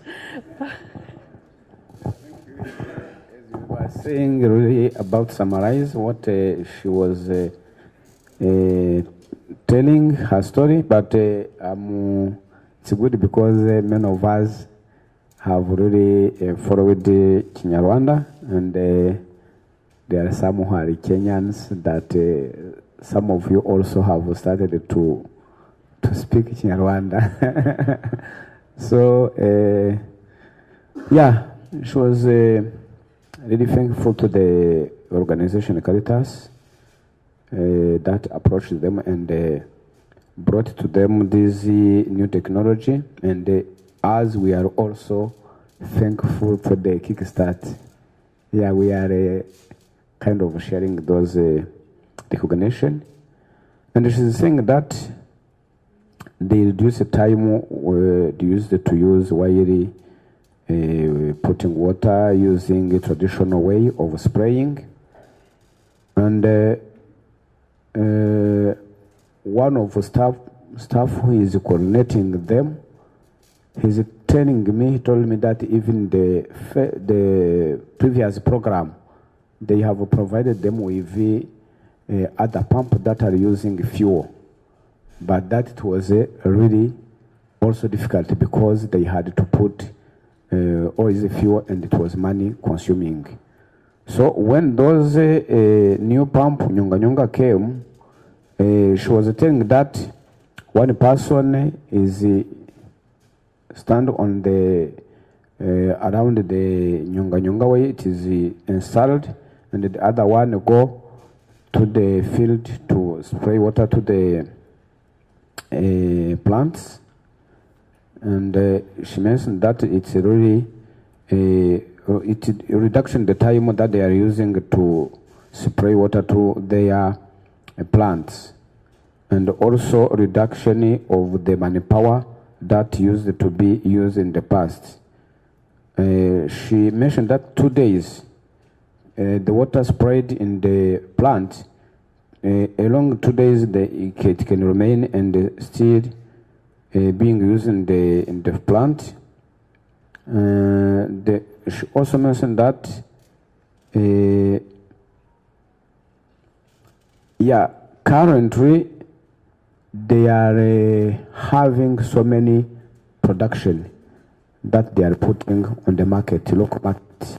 But also she mentioned that some of them had signed contract with the school because the schools needs vegetables, so they are going with their product to school. And she told me even the money got from that school is used to pay school fees to their students who are in the school. So no problem with the school. And for her her personal story, she said that she has two students. One is studying second education, is finishing the first year of second education, and the other one is in 6. She's completing second education 6. So she is using money from agriculture to pay them school fees. But also she mentioned that about one group, because I think she's one of kind of mentor of other group. But for her group, one of group approached her. The group has gained 300,000 francs from agriculture after using those nyonga pumps. And the group asked her advice, how can we use this money? Because they have savings activities they are doing day to day, but also they gain this amount from agriculture. And she advised them to buy small animal for each household.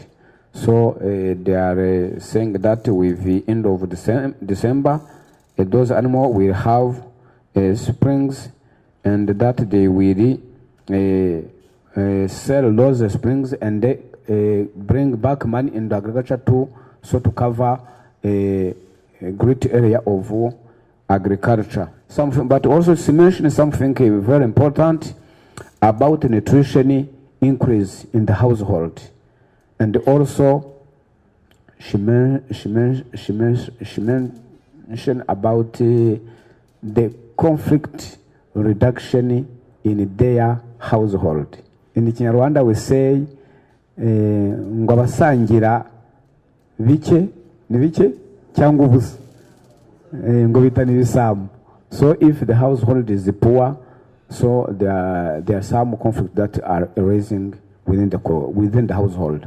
But as they are gaining money, so many households are living peacefully. So in summary, I think it is the testimony he gave. Thank you. I'm sure the English version is not as exciting as the Kinyarwanda version. But at least what I got from the Kinyarwanda version is the smile. The smile told me it all, even if I didn't understand the words that she was saying. And that is what Kickstart stands for, really. We help farmers make that first step out of poverty. That is what we're interested about.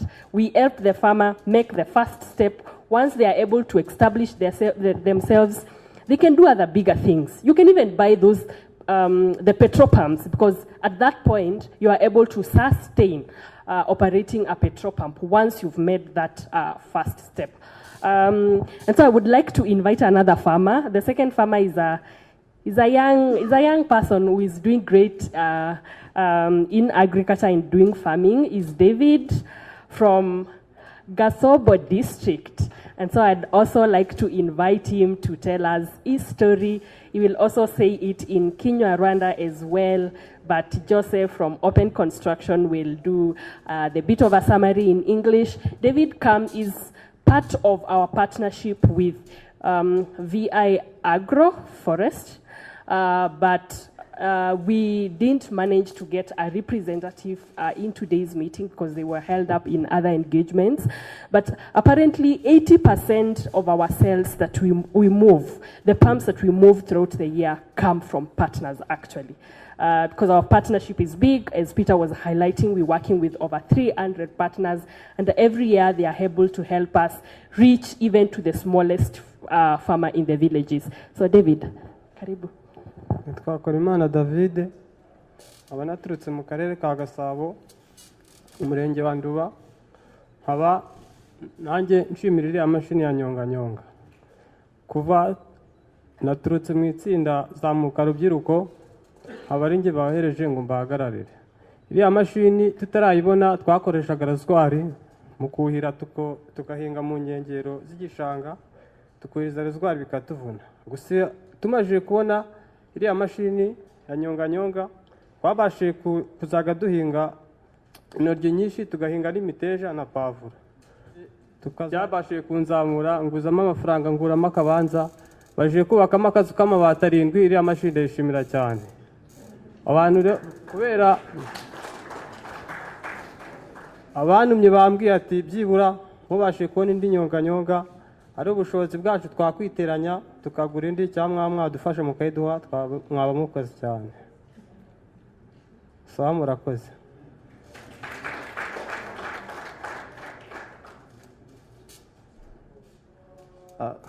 This man is so brief. He's He's only excited exactly to go to the result that he have. But briefly what he said, before they were using traditional irrigation system, but they have a big land, so that even the one pump they have, it cannot cover the whole land during irrigation. So they are using our pump to irrigate one part of the farm. Another part they are still using traditional way.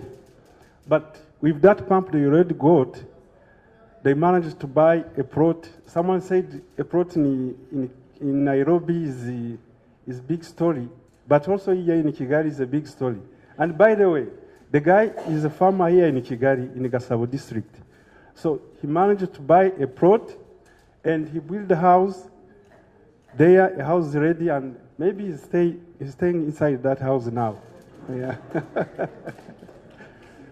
So, at the end, what he's requesting, please help us to irrigate the full land by the pump, not to live traditional way.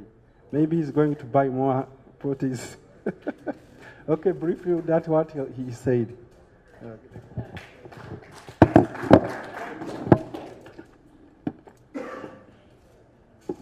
All right, thank you. I've had someone asking whether David is single.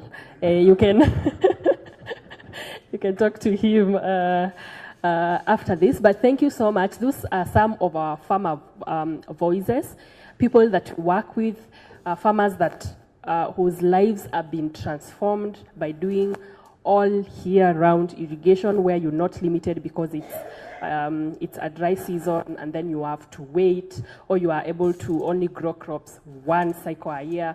You're able to farm all year-round.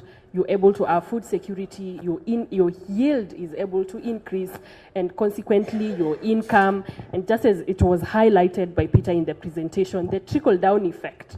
Once you have that money, education comes in, healthcare is there, you're able to save, and even you become hopeful for the future because you have something that you can save for the future. And so at this time, I would like to open the session for a Q&A, for any comments, for any remarks at this point, before we move to the next session. And so you can raise your hand and I'll be able to hand you the mic.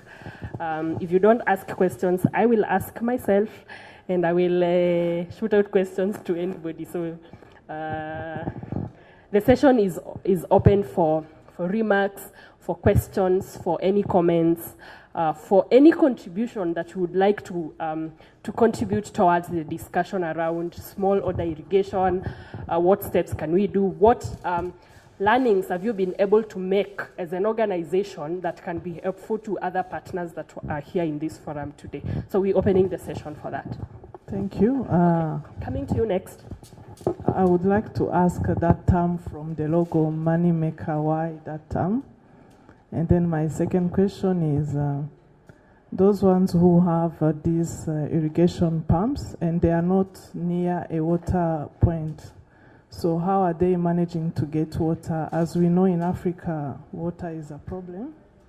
And then my third question goes to open construction. So where they don't have any shops, so are they assuring maybe the distribution up to that area, depending from where the client is located? Thank you. Thank you so much, Angelique. I come from Sendekao, Rwanda. Sendekao is supporting smallholder farmers to get out of poverty. That is just a summary of what we are doing. Kickstart talked about the subsidy around the MoneyMaker and other innovation. Can someone explain about how the subsidy works? We want to know it and we want to take it forward. Second, is like the other, my colleague who talked about the innovation. We want innovation around water. We can have innovation on the machines and the pumps, but once we don't have water, we can't go far. So anything that related to water innovation will help. Thank you.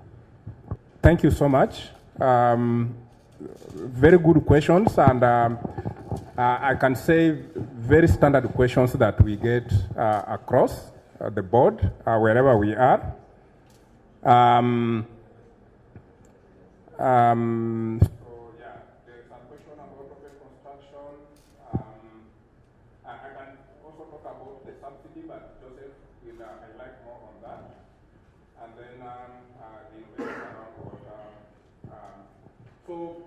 Why MoneyMaker? Because just like our friend from the embassy, the Kenyan embassy, it's about making money.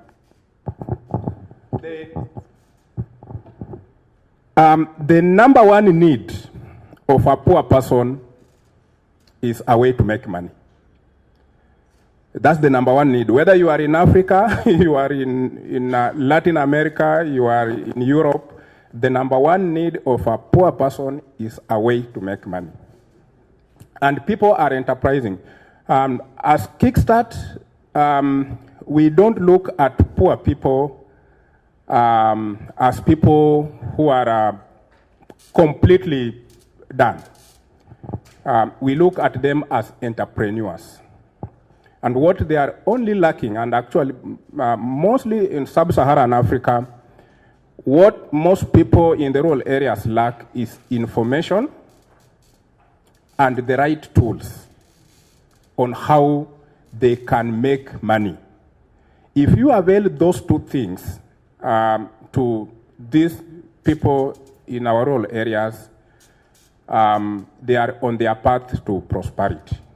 So long as you provide them with the right information on how they can make money, and then provide them with the right tools. Just like I said, people really don't know what are the right tools to use to even in transition. Today we are talking about agriculture, from rain-fed farming to irrigated farming.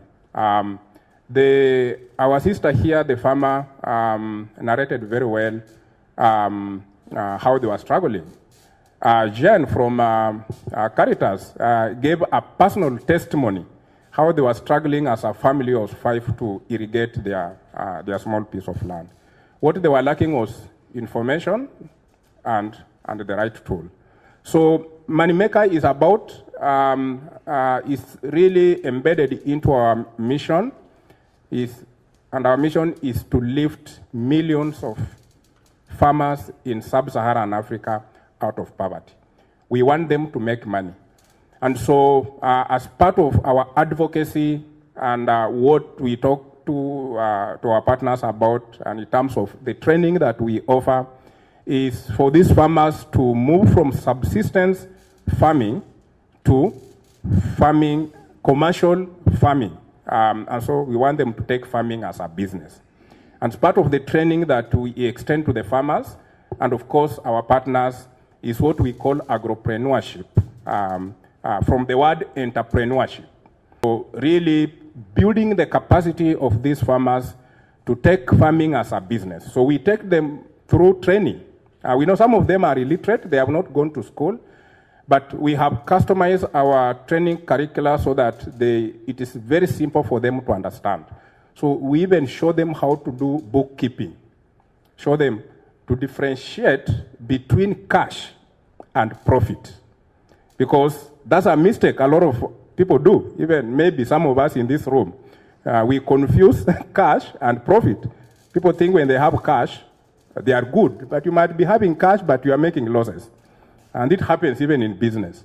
And so we train our farmers on how they can run farming as a business, not just as for subsistence, to grow food for your family, but to grow food to feed your family, feed your neighbor, but also make money to meet your other needs, because the needs are so many. There's healthcare, there's education for the kids, there is housing, there is holiday. These farmers also want to go for holidays, they want to go for vacations. And as we said, and as Nancy was reinforcing, once these farmers make that step out of poverty, once they start making money, they are now able to make their individual choices. They become independent.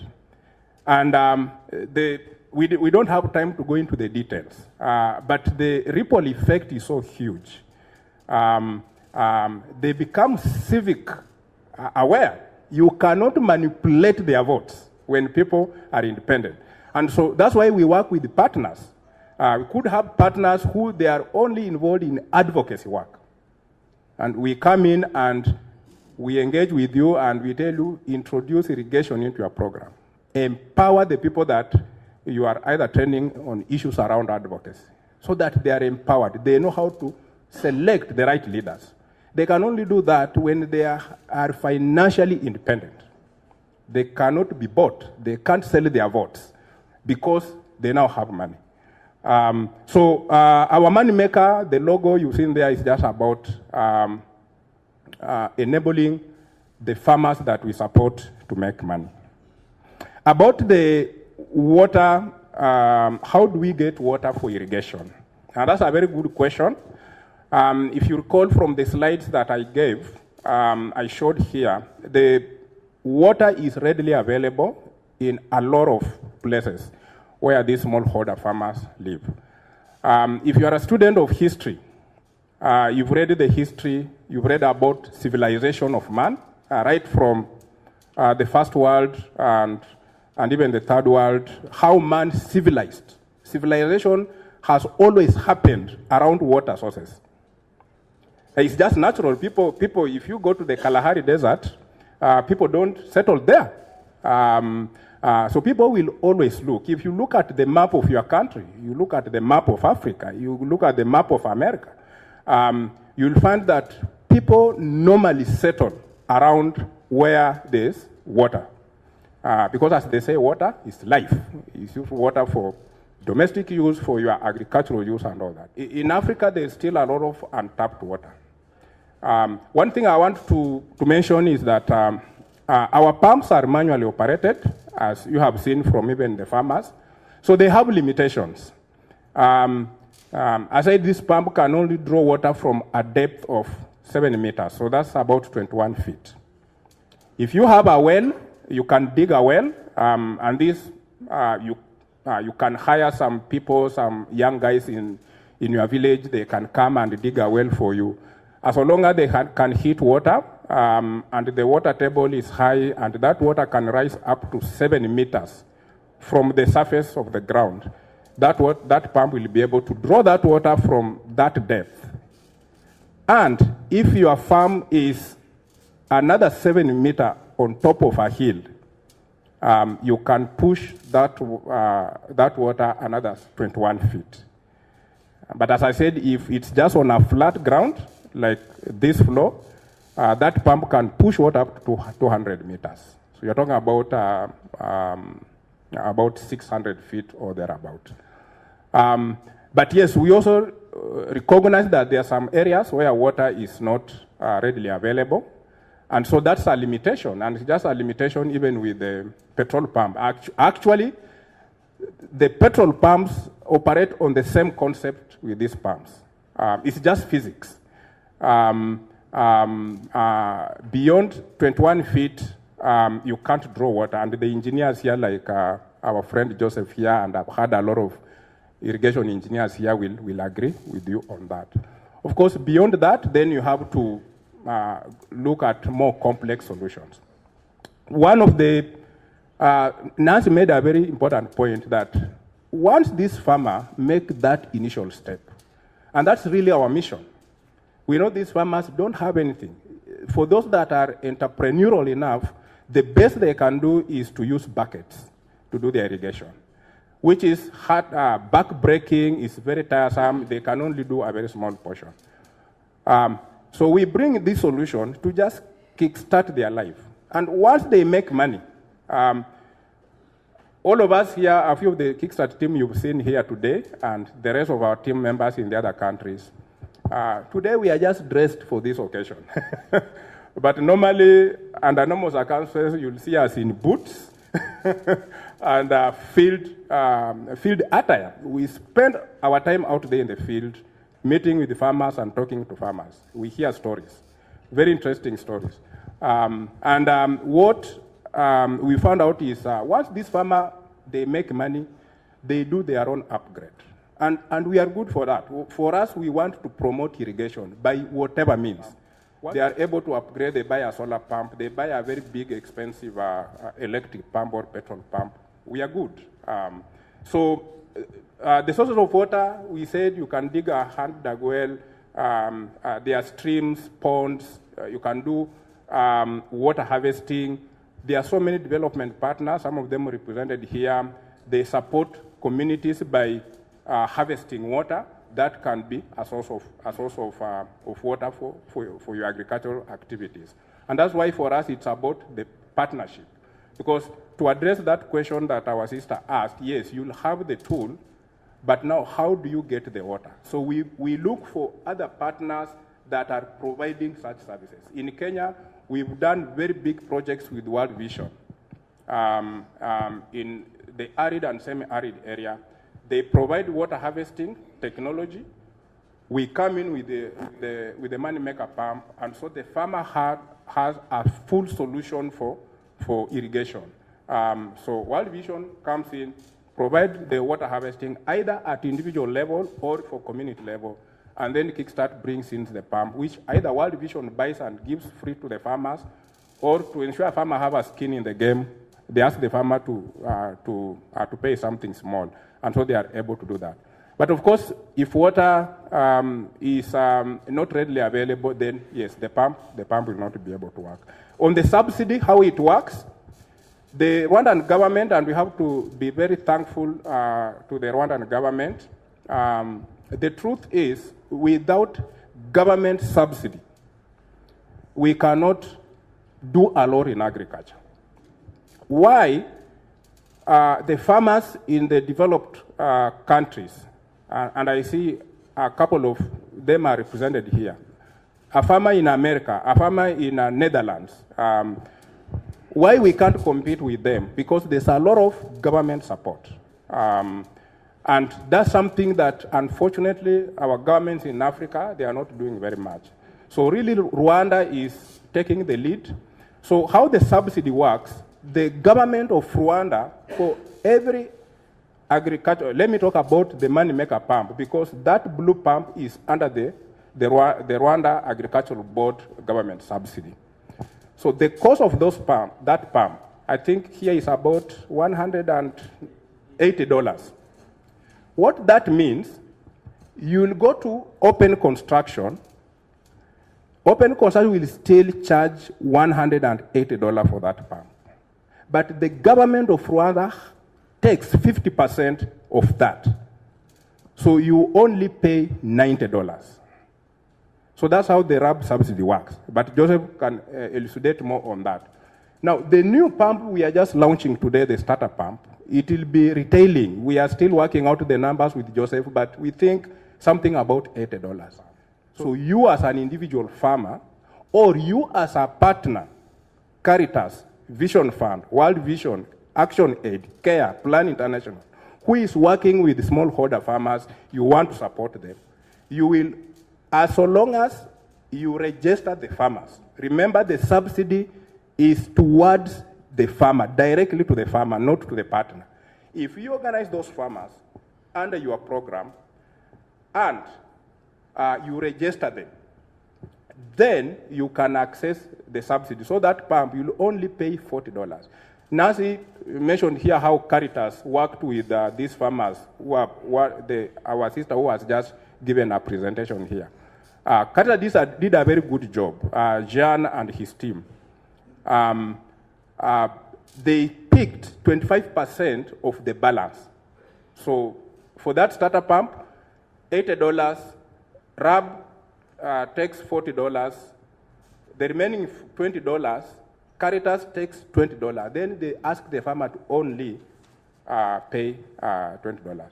So that's how the subsidy works. The innovation around water, yes, as I did mention, we are working on other innovations. I only talked about the solar pump. We are also thinking about innovations around water harvesting. And actually this year, as part of our strategic plan, is something that we are focused on. We are already talking to partners out there. We want to launch a pilot in Kenya. We do all our innovations in Kenya because that's where we have our headquarters. That's where we have the biggest team. And it's much easier to follow up on the people who are using the technology. So we are working on that. But just in terms of strengthening our partnership, we know some partners who are in that field. So how we come in to connect you to the partners who provide such solution. But there are so many other solutions around water, availability of water, such as water harvesting. Joseph, if I miss something on the subsidy, you can just elucidate on that. Thank you, Peter. On subsidy, I think you have given the information, the necessary information, but I would like to give floor to Papias. Papias is working in RAB and he's in charge of subsidy program. I think he can give more details, even more than me, the program of subsidy. But before, let me answer this question. Madam asked about where we don't have shop, how the farmers get our product. So we are having a challenge really as a businessman.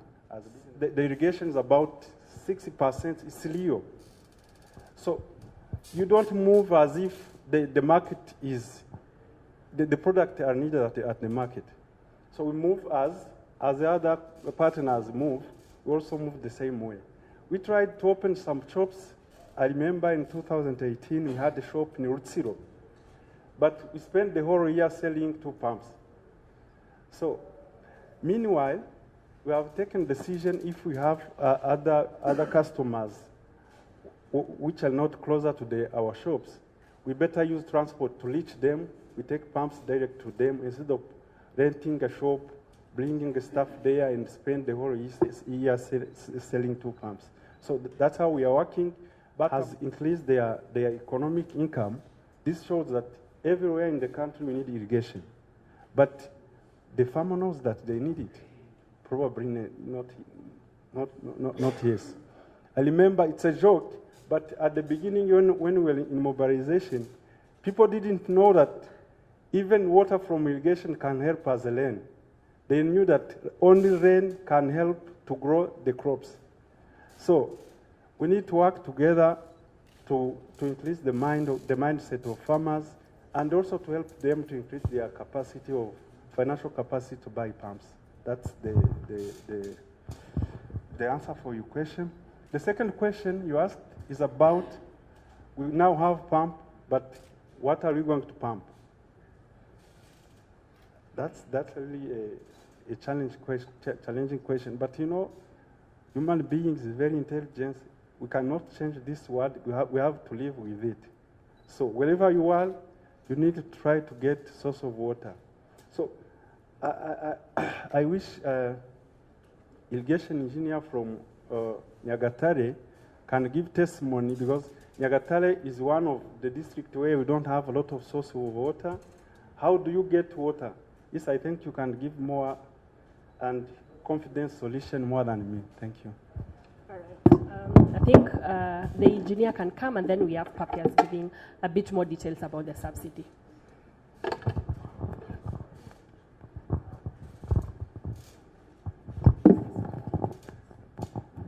Okay, thank you very much. My name is Isan Ezerwa.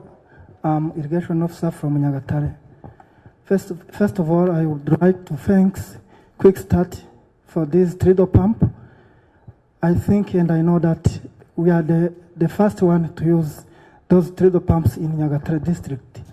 Most of cattle keepers, they buy it to irrigate their cows as well as irrigate their farms. I would like to say, to answer the question that Madam asked, in Nyagatare district, as Joseph said, we are in a prone area, we don't have much rain. This means that we have to search how can overcome these issues. As government think about how they can do to increase agricultural productivities, they found the solution by using what we call dam sheets. Dam sheets is the sheets that we use in rainwater harvestings. We install dam sheet in the farm, and we collect the rainwater which has flow on the ground, and we use during dry season. This is the way we use water, even if we are far from water source. It means that we have to collect all waters during rainy season, and we use it. We collect those water, we store and use it in dry season by using treadle pumps or different other materials. Thank you. Thank you. So, Papias, you can give us a bit more details about the subsidy. I remember before I joining Caritas, I was in One Vision for Ibichiringiro program, and we distribute so many tanks. I think World Vision may still working on that. Even in Caritas, we are providing tanks for collecting water from the roof, so those water can really serve to the population to spray in their household around their field around the household. Thank you. Thank you very much. I'm going to explain how we provide subsidy to farmers, but also if you have few questions where I did not explain well, you can still ask the questions. This program of providing subsidy was approved by the government in 2014 in July, but we started the implementation in the fiscal year 2015-2016. Of course, this program was approved to try to reduce the dependence on the rainfall.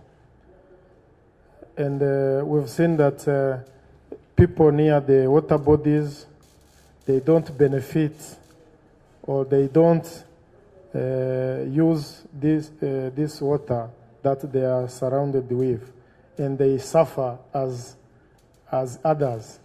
So we thought, what if these farmers around the water bodies are irrigating? They can even produce what can feed others. So that's how the program came. And how we do, actually the funds are are mobilized in two ways.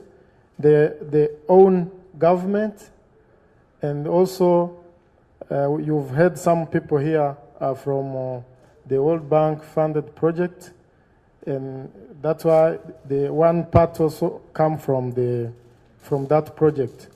But also the government keep on looking at the means to finance this program. So this program, the government mobilized fund through the Ministry of Agriculture, the Ministry of Finance, and it is earmarked or transferred to districts, different districts.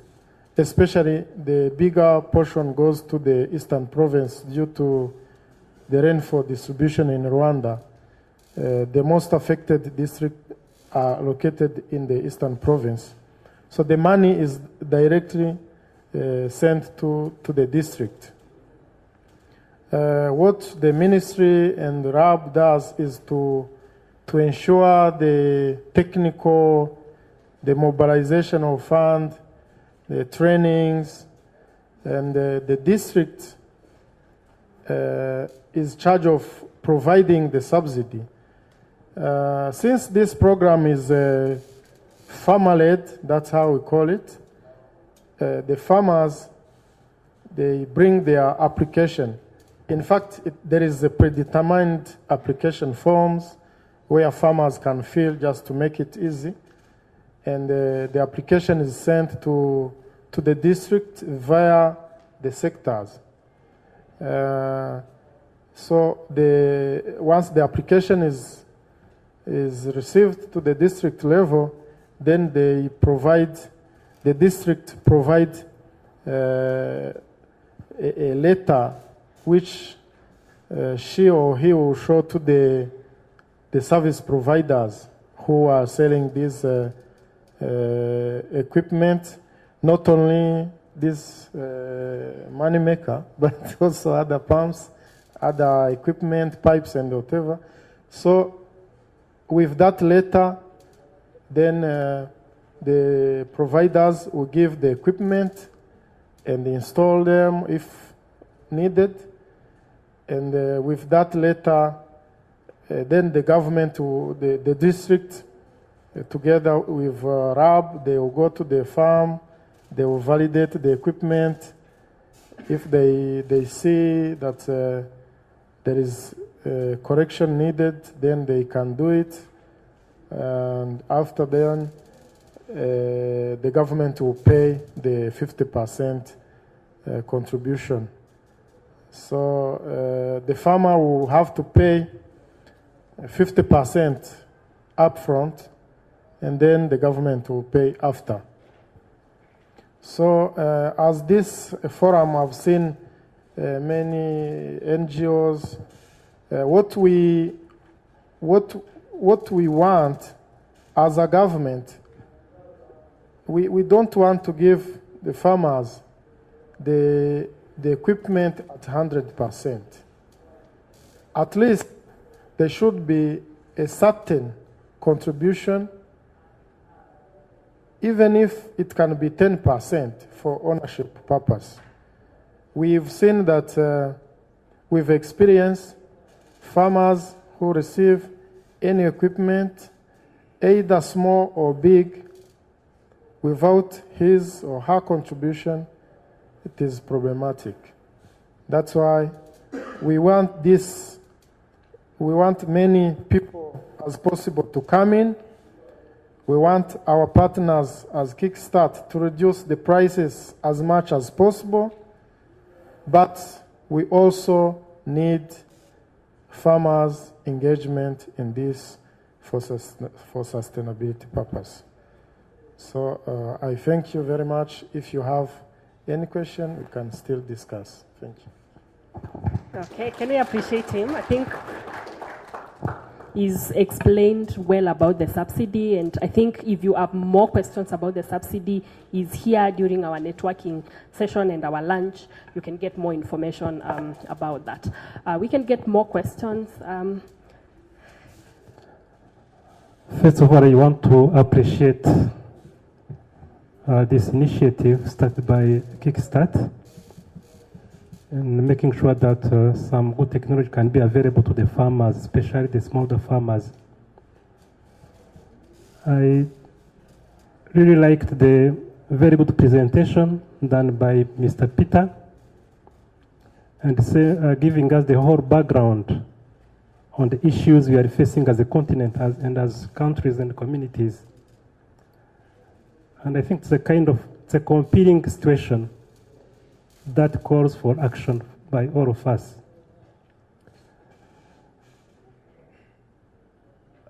I was very much interested by what you do and the way you do it, but also have some few questions. Some of them have been responded by previous comment and interventions. The remaining one is first is on the production of these technologies. I think you said for mass production it is being produced in China, if I got it clearly. I guess I was interested to understand why is it produced in China? Could it be, why not in Africa? Why can't it be an opportunity of maybe creating jobs for our young engineers across Africa, here in Kenya or here in Rwanda or in Tanzania, where you are? Maybe you could tell us there could be some good reason behind, but it could be better if the production could be moving from China to Africa. The other question I had, I think Peter responded part of it. I really appreciate that you thought about this innovation for almost 20 years ago, because you started around 2000, and we saw 3 kinds of technologies around water. You said, I think, that you are also thinking about other potential technologies. So my recommendation actually was about that. Could you also continue searching and innovating, because challenges that our smaller farmers are facing are so many, and we need solutions. Thank you. Thank you. Like I said, I'm from Garden Fresh. Garden Fresh is an exporting company, exporting fresh produces, legumes and fruits. So mine goes straight to service providers, asking whether is there any possibility for farmers to pay the money installment,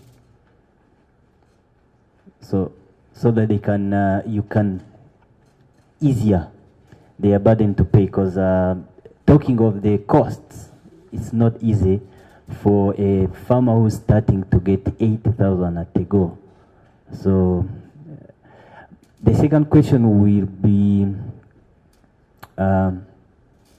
knowing whether there is some maintenance cost associated with the pump, and whether there is some spare parts needed, whether they are available or not available. Thank you. Thank you. My name is Theoneste Amuremye. I'm presenting youth engagement in the agriculture network. I have a question regarding to what we are counting in Africa. Youth are many presenting this continent. But I would like to ask if there is a plan or any things which can be done for the youth to make this kit being accessible to them, because of they are negotiating about the access to finance, which can just be used for getting those farm input or another related activities, which be the one for them just to operate their farming as well. The second question is about the farm is now Africa, even in the world, we need to have the farm being mechanized, the farm mechanization. When we are saying the farm mechanization, we need how we use some other source of energy. we need to eliminate the use of the power or to the energy from or the effort of a human being, where we're shifting to use another machine like which those ones who have which has the engine or other source of energies. Even the energy that we are using, the water having the energy which can be used for to get the water from the point where we need to supply that water. What are you planning to make those MoneyMaker having that use the energy from the water, supply also the water to the crop that are needed? Thank you. Thank you, Nancy, and thanks everyone for the good questions that are coming through. That question of why have this pump produced in China? I just want to make a comment that, to a clarification, that we were initially producing these pumps in Kenya way back from 1991. But there are several factors that made us make that move to have the production in China. Two things. Logistics. To have goods move from, when we expanded, we needed to reach every country where we operate. So to get goods from Nairobi to DRC Congo, it was very difficult.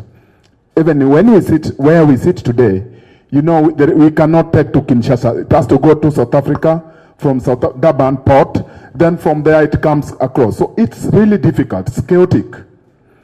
So looking at the logistics, it makes more sense to have goods shipped from China to respective countries in Africa where we operate. Taking a case in point, we were in Mali. So shipping goods from Mali, from Nairobi to Mali, would take forever and at a very high cost. From China, takes a short time, at the same time, very cost effective. That is one of the reasons that made us move the production from Kenya and Tanzania to China. Second reason was the cost implication. How much does it cost us to do this production in East Africa or in Africa in short? The cost of production was very high, and we were looking at a center of excellence where it would cost us less so that the farmer could get this technology at a lower cost. We tried many countries in Africa. We tried in South Africa. We tried Egypt. We went up to across Atlantic. We went to Brazil, China, India, and it emerged that China offered us the best. When this technology was being produced in Kenya, it was weighing a total of 23 kilos, which is fairly heavy. But when we did that analysis from all the countries that we had a chance to do, China had the least. So it is weighing today 16 kilos, 16.2 kilos. A lot of saving was done in the metal used, but still retained the strength. So we were looking for a center of excellence that China offered us. That notwithstanding, I want to say that design is entirely kickstart. We have only outsourced the production in China, which many countries today do.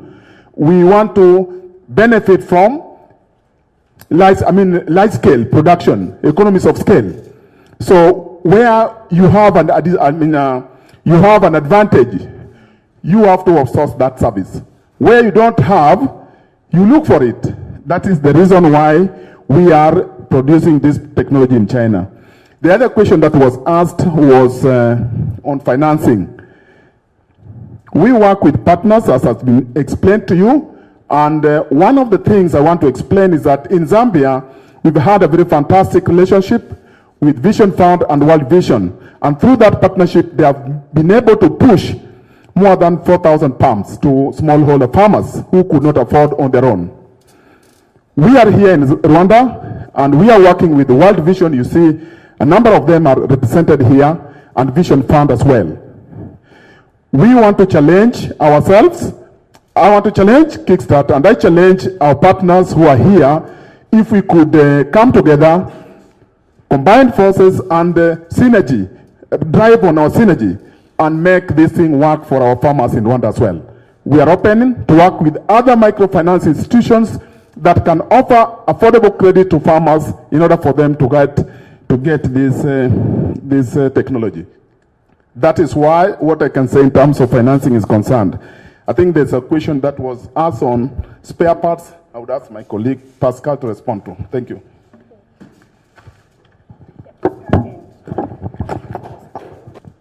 Just to respond on the question on the issue of the availability of spare parts, one of the things, if you noted from the presentation by Peter, is our design technology and criteria is based on trying to have the pump have very few parts that are replaceable.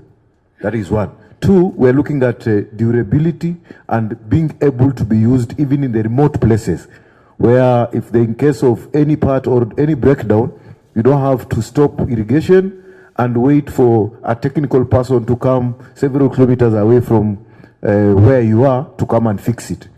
Within that particular time, with a lapse of maybe 1 week, your crops will suffer.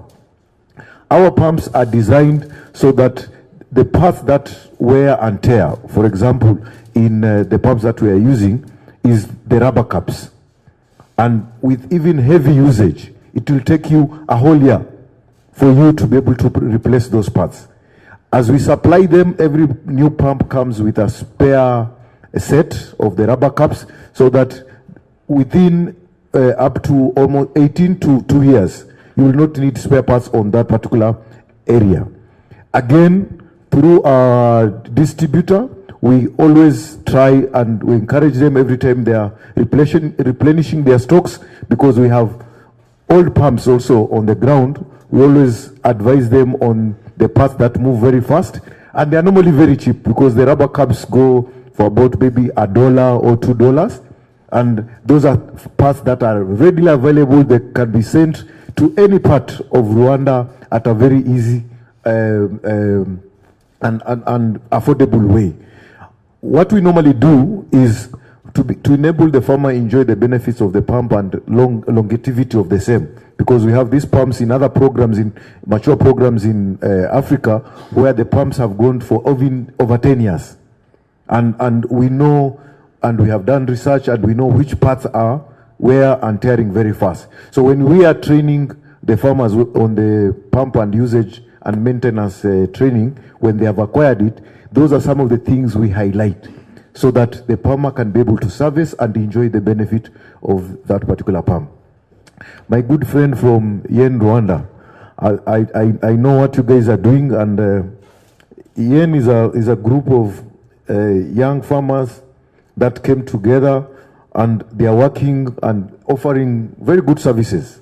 We have an MOU with them here, and they have implemented our technology in their programs, and they have been one of the beneficiaries of exciting ideas. And last time they even won a grant from MasterCard Foundation to implement some exciting, youthful technologies incorporating our pumps. And I know we've been having these discussions about how we can be able to automate our pumps. Those are some of the things that we are looking at our end. But in terms of going to the ideas you're talking of, we are looking at other technologies that we can bring in so that at least we do not complicate the initial target of the farmers that we're looking for. The farmers that we initially target are in the rural areas, in the remote areas, where a simple technology can complicate the irrigation in those particular areas. And the whole idea is to try to help them so that they can come out of the situation that they are in, and they can be able now to afford the technology that can have those particular complications. And maybe Peter did not mention, in some of the areas where people have been able to make money and bought other technologies, even solar, they still maintain our MoneyMaker pumps, because with the conditions of weather, with the solars that we have, sometimes when it is cloudy, you cannot irrigate. It's cloudy and it's not raining. The plants needs water. So sometimes you go back to where you stored your MoneyMaker pump and start pumping so that you can get that. So people do not move away completely, but because once you start enjoying the benefits of irrigation, you have to ensure that at any one particular time, the plants have a means of getting the water source. So we are researching on technology. We might not automate the current pumps we have, but we are looking as the challenge we got from my good friend from Sendakau is we are looking at new innovations, because we have realized that the challenges we have with our African farmers are immense. We can never do them alone. We are not champions of everything, but one thing that we have realized, working through partnerships, we have been able to come out with great ideas, come out with combined efforts so that we can address these problems together. Thank you. Okay, thank you so much for that. I know we have more questions. How I wish we had 3 days with everybody on board to just continue this engagement, until we all, as partners, reach somewhere in terms of our engagement with smallholder farmers. But we don't have the pleasure of time to do that. So please, I beg to put a comma to the Q&A session, just a pause. We'll have another session outside where we'll experience the technologies and we can continue on the Q&A and we get to respond to more of your questions. But at this juncture, I'd like to welcome Peter, who will invite the guest for us. And thanks, everybody. Those are very good questions. Just like I said, quite standard common questions that we come across in our engagements across the continent. Questions about water, why manual pumps. But we say these farmers don't have anything. We want to give them something to start off a life journey. Now, at this juncture, I have the pleasure to invite our guest of honor today. We are very appreciative of the government of Rwanda standing behind Kickstart, and what we are launching here is something that is really interesting. And when we are thinking about, as I said, we are in 17 countries. We are registered in 7 of those countries. In the other countries, we work through partnerships. And so Rwanda is becoming quite attractive for us, especially the support we are getting from the government and, of course, the partners that we are starting to engage with here. Those are some of the things we look up to when we are thinking of putting a physical presence in our country. We have a team from the Rwanda Agricultural Board that's doing an amazing job. And for us, especially around the issue of the subsidy. Because really, if governments in Africa, they want to bring a message around food security on this continent, they have to speak with one voice, and they have to really support the smallholder farmers. So the Rwandan government is really ahead of the game. And I believe if you were to talk to many Rwandese here, they will tell you that food insecurity is something that is now almost something people will be saying is something of the past. And that is because of the support from the government.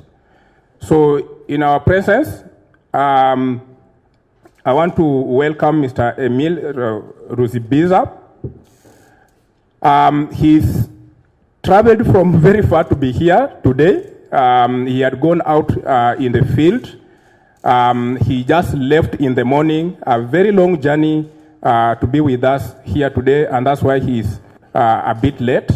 Emil is the head of the department in land husbandry, irrigation, innovation, technology transfer. So he's a plate full of work. Some of us here, we have very short titles, but we still struggle with that. And so he's really doing a lot of work. We are very happy. Last week, when we were here, we visited the office.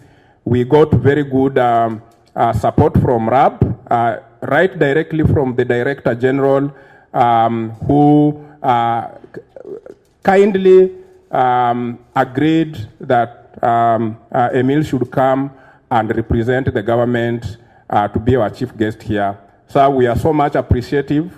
We are sorry you had to travel a very long distance this morning to come here, and we are very happy that you made it. Thank you so much. Welcome and give us your keynote address. Thank you. Thank you very much, MC.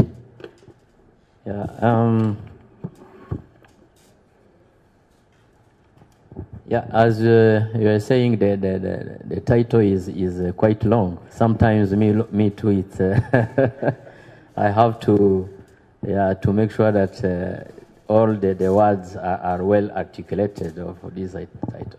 So thank you very much. I have to thank you all the participants who are present here for your presence, your participation in this important event. I have to thank Quick Start, who has really thought about this event. This is really an important event related to which is aiming to increase the access to irrigation equipment for smallholder farmers. And yet we know that we have already started, but there is still a long journey to go. The government of Rwanda, as you know, has launched has initiated since a couple of years, already around 20 years, the irrigation program, which is including a couple of techniques, irrigating hillside, marshland, and small-scale irrigation. So this small-scale irrigation, was started in 2013 in order to bring the smallholder farmers to make sure that they are accessing, and as you know, in Rwanda there are also many these smallholder farmers, to make sure that they are accessing irrigation. So with all these target, so far we have already reached around more than 60,005 hectares irrigated, while as per day we are having a target of more than 100,000 hectares to be irrigated. So while in 2050 the objective as per the vision 2050 is to reach all the 600,000 hectares we are having. So you can see that we are still having a long journey to go. So we have to, so far with what we have achieved, the programs which are there, initiatives. So we are reaching there, we are being enabled because of the government initiatives, the government contribution. So we have really to thank the government of Rwanda for all effort which are being put in place by increasing access to these to farmers, to irrigation interventions. So looking at the infrastructures which are being put in place, legal and regulatory framework which is being put in place, all these enabling environment, really the government of Rwanda is putting a lot of effort in order to make sure that by the target as per the NST1, the target are per the Vision 2050 are being achieved. So the enabling environment, this is why you are all partners, you are there, including Quick Start. So I think this is something we have to really appreciate. It's yeah, it's really something which is a program which is really helping farmers. But yeah, when you look at these pumps, they are pumps which are yes, can be procured by under subsidy, but visibly there are pumps which can be acquired without even subsidy. So I think this is really something which is very important. We need to make sure that with your partnership with Quick Start, partnership with all other stakeholders. So we need to make sure that these smallholder farmers are really reached at the maximum possible. I know you have been discussing since the morning a couple of issues, good questions were asked, and good discussion. You know, I urge really again the Quick Start while you are engaging, where you are innovating, really these we are introducing these kind of tools and equipment, innovative equipment. Yeah, to make sure that the farmers, of course, are getting these equipment at low cost. This is what you are doing, but also farmers are aware of. So they are getting these low costs while with after a strong mobilization, after a strong awareness, after they feel that this is really a tool that I need to have. Yeah, in terms of technology, I'm not doubting of the technology, since this one is the one which is improving, yeah, which is the improved one, which is comparing to the others which were there before. And we really appreciate the innovative aspect of this on this site. So yeah, availability of spare part. One of our colleague was also talking about it. You know that the spare part are there. Training also, you are also engaged in training. So we really would like to make sure that these farmers, not only they are getting these technologies, this equipment at low cost, but making sure that they have technicians who are in the nearby, who are ready to repair spare part, but also technicians who are ready to repair these equipment when they are damaged. Experience has shown that farmers, when they are enthusiastic when they are having equipment, but at the acquisition stage. But when the equipment is starting to need maintenance, to be damaged, so sometimes they are discouraged and they tend to even leave the equipment and the technology. So it's really important to make sure that the technology is there at a low cost, but also the sustainability of this equipment will be ensured also when we'll be having technicians in the vicinity for reparation and maintenance. So another thing which was discussed, I thought about the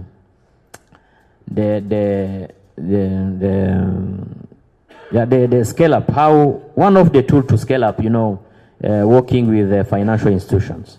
I was happy to hear from that. So would like really to have to bring in financial institutions in order to make sure that the farmers can get it even at zero subsidy, as my colleague Papias was saying. So and I think this is really something which is possible and feasible. It's feasible and possible. We need these pumps, small pumpers, are really very interesting. They can be applied in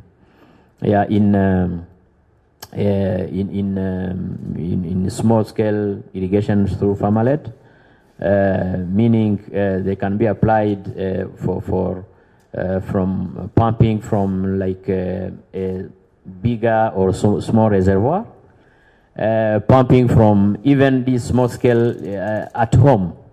You know, the irrigation master plan, updated irrigation master plan is having around, showing around 50,000 hectares, which can be done at household level. 50,000 hectares at household level, considering a household which is having a plot of let's say like 1/4 of an acre, 1/4 of 1/4 of an apple. So all these plot can, I mean, with the collection of water at household level, and this technology can really be well applicable. And this is one. The other thing is, maybe from this the borehole, from when water is lifted to a reservoir. So all you can see that we still have a lot of application and information is there, and from there we can work together. So let's put all our synergies in order to make sure that the smallholder farmers are getting this type of equipment at large scale. So I want to close this my session on my side by really thanking all your presence, your partners here who participated here. I want to thank really Quick Start, and I want to for the organization of this important event, and we really also commit on our side that we'll do all our maximum on the behalf of RAB or Minagri as implementing agency, in order to, on the behalf of the government of Rwanda, in order to make sure that the program is scaled up and successful with regard to what will be in obligation to provide to as a contribution. So thank you very much. Thank you so much, Mr. Emil. Before you go, we want to declare the starter pump launched this afternoon, and I kindly request you to help us do that with some celebrations, my friends. Don't fail me when it comes to celebrating. So what is a product launch if we don't cut a ribbon? And so I welcome Mr. Emile, who will help us cut the ribbon. I request Kickstart team, if you can come and give some support to the guest of honor. All right, maybe the two of you can hold. And in the count of 1, 2, 3, and 4. Okay, there he goes. And yes, it's done.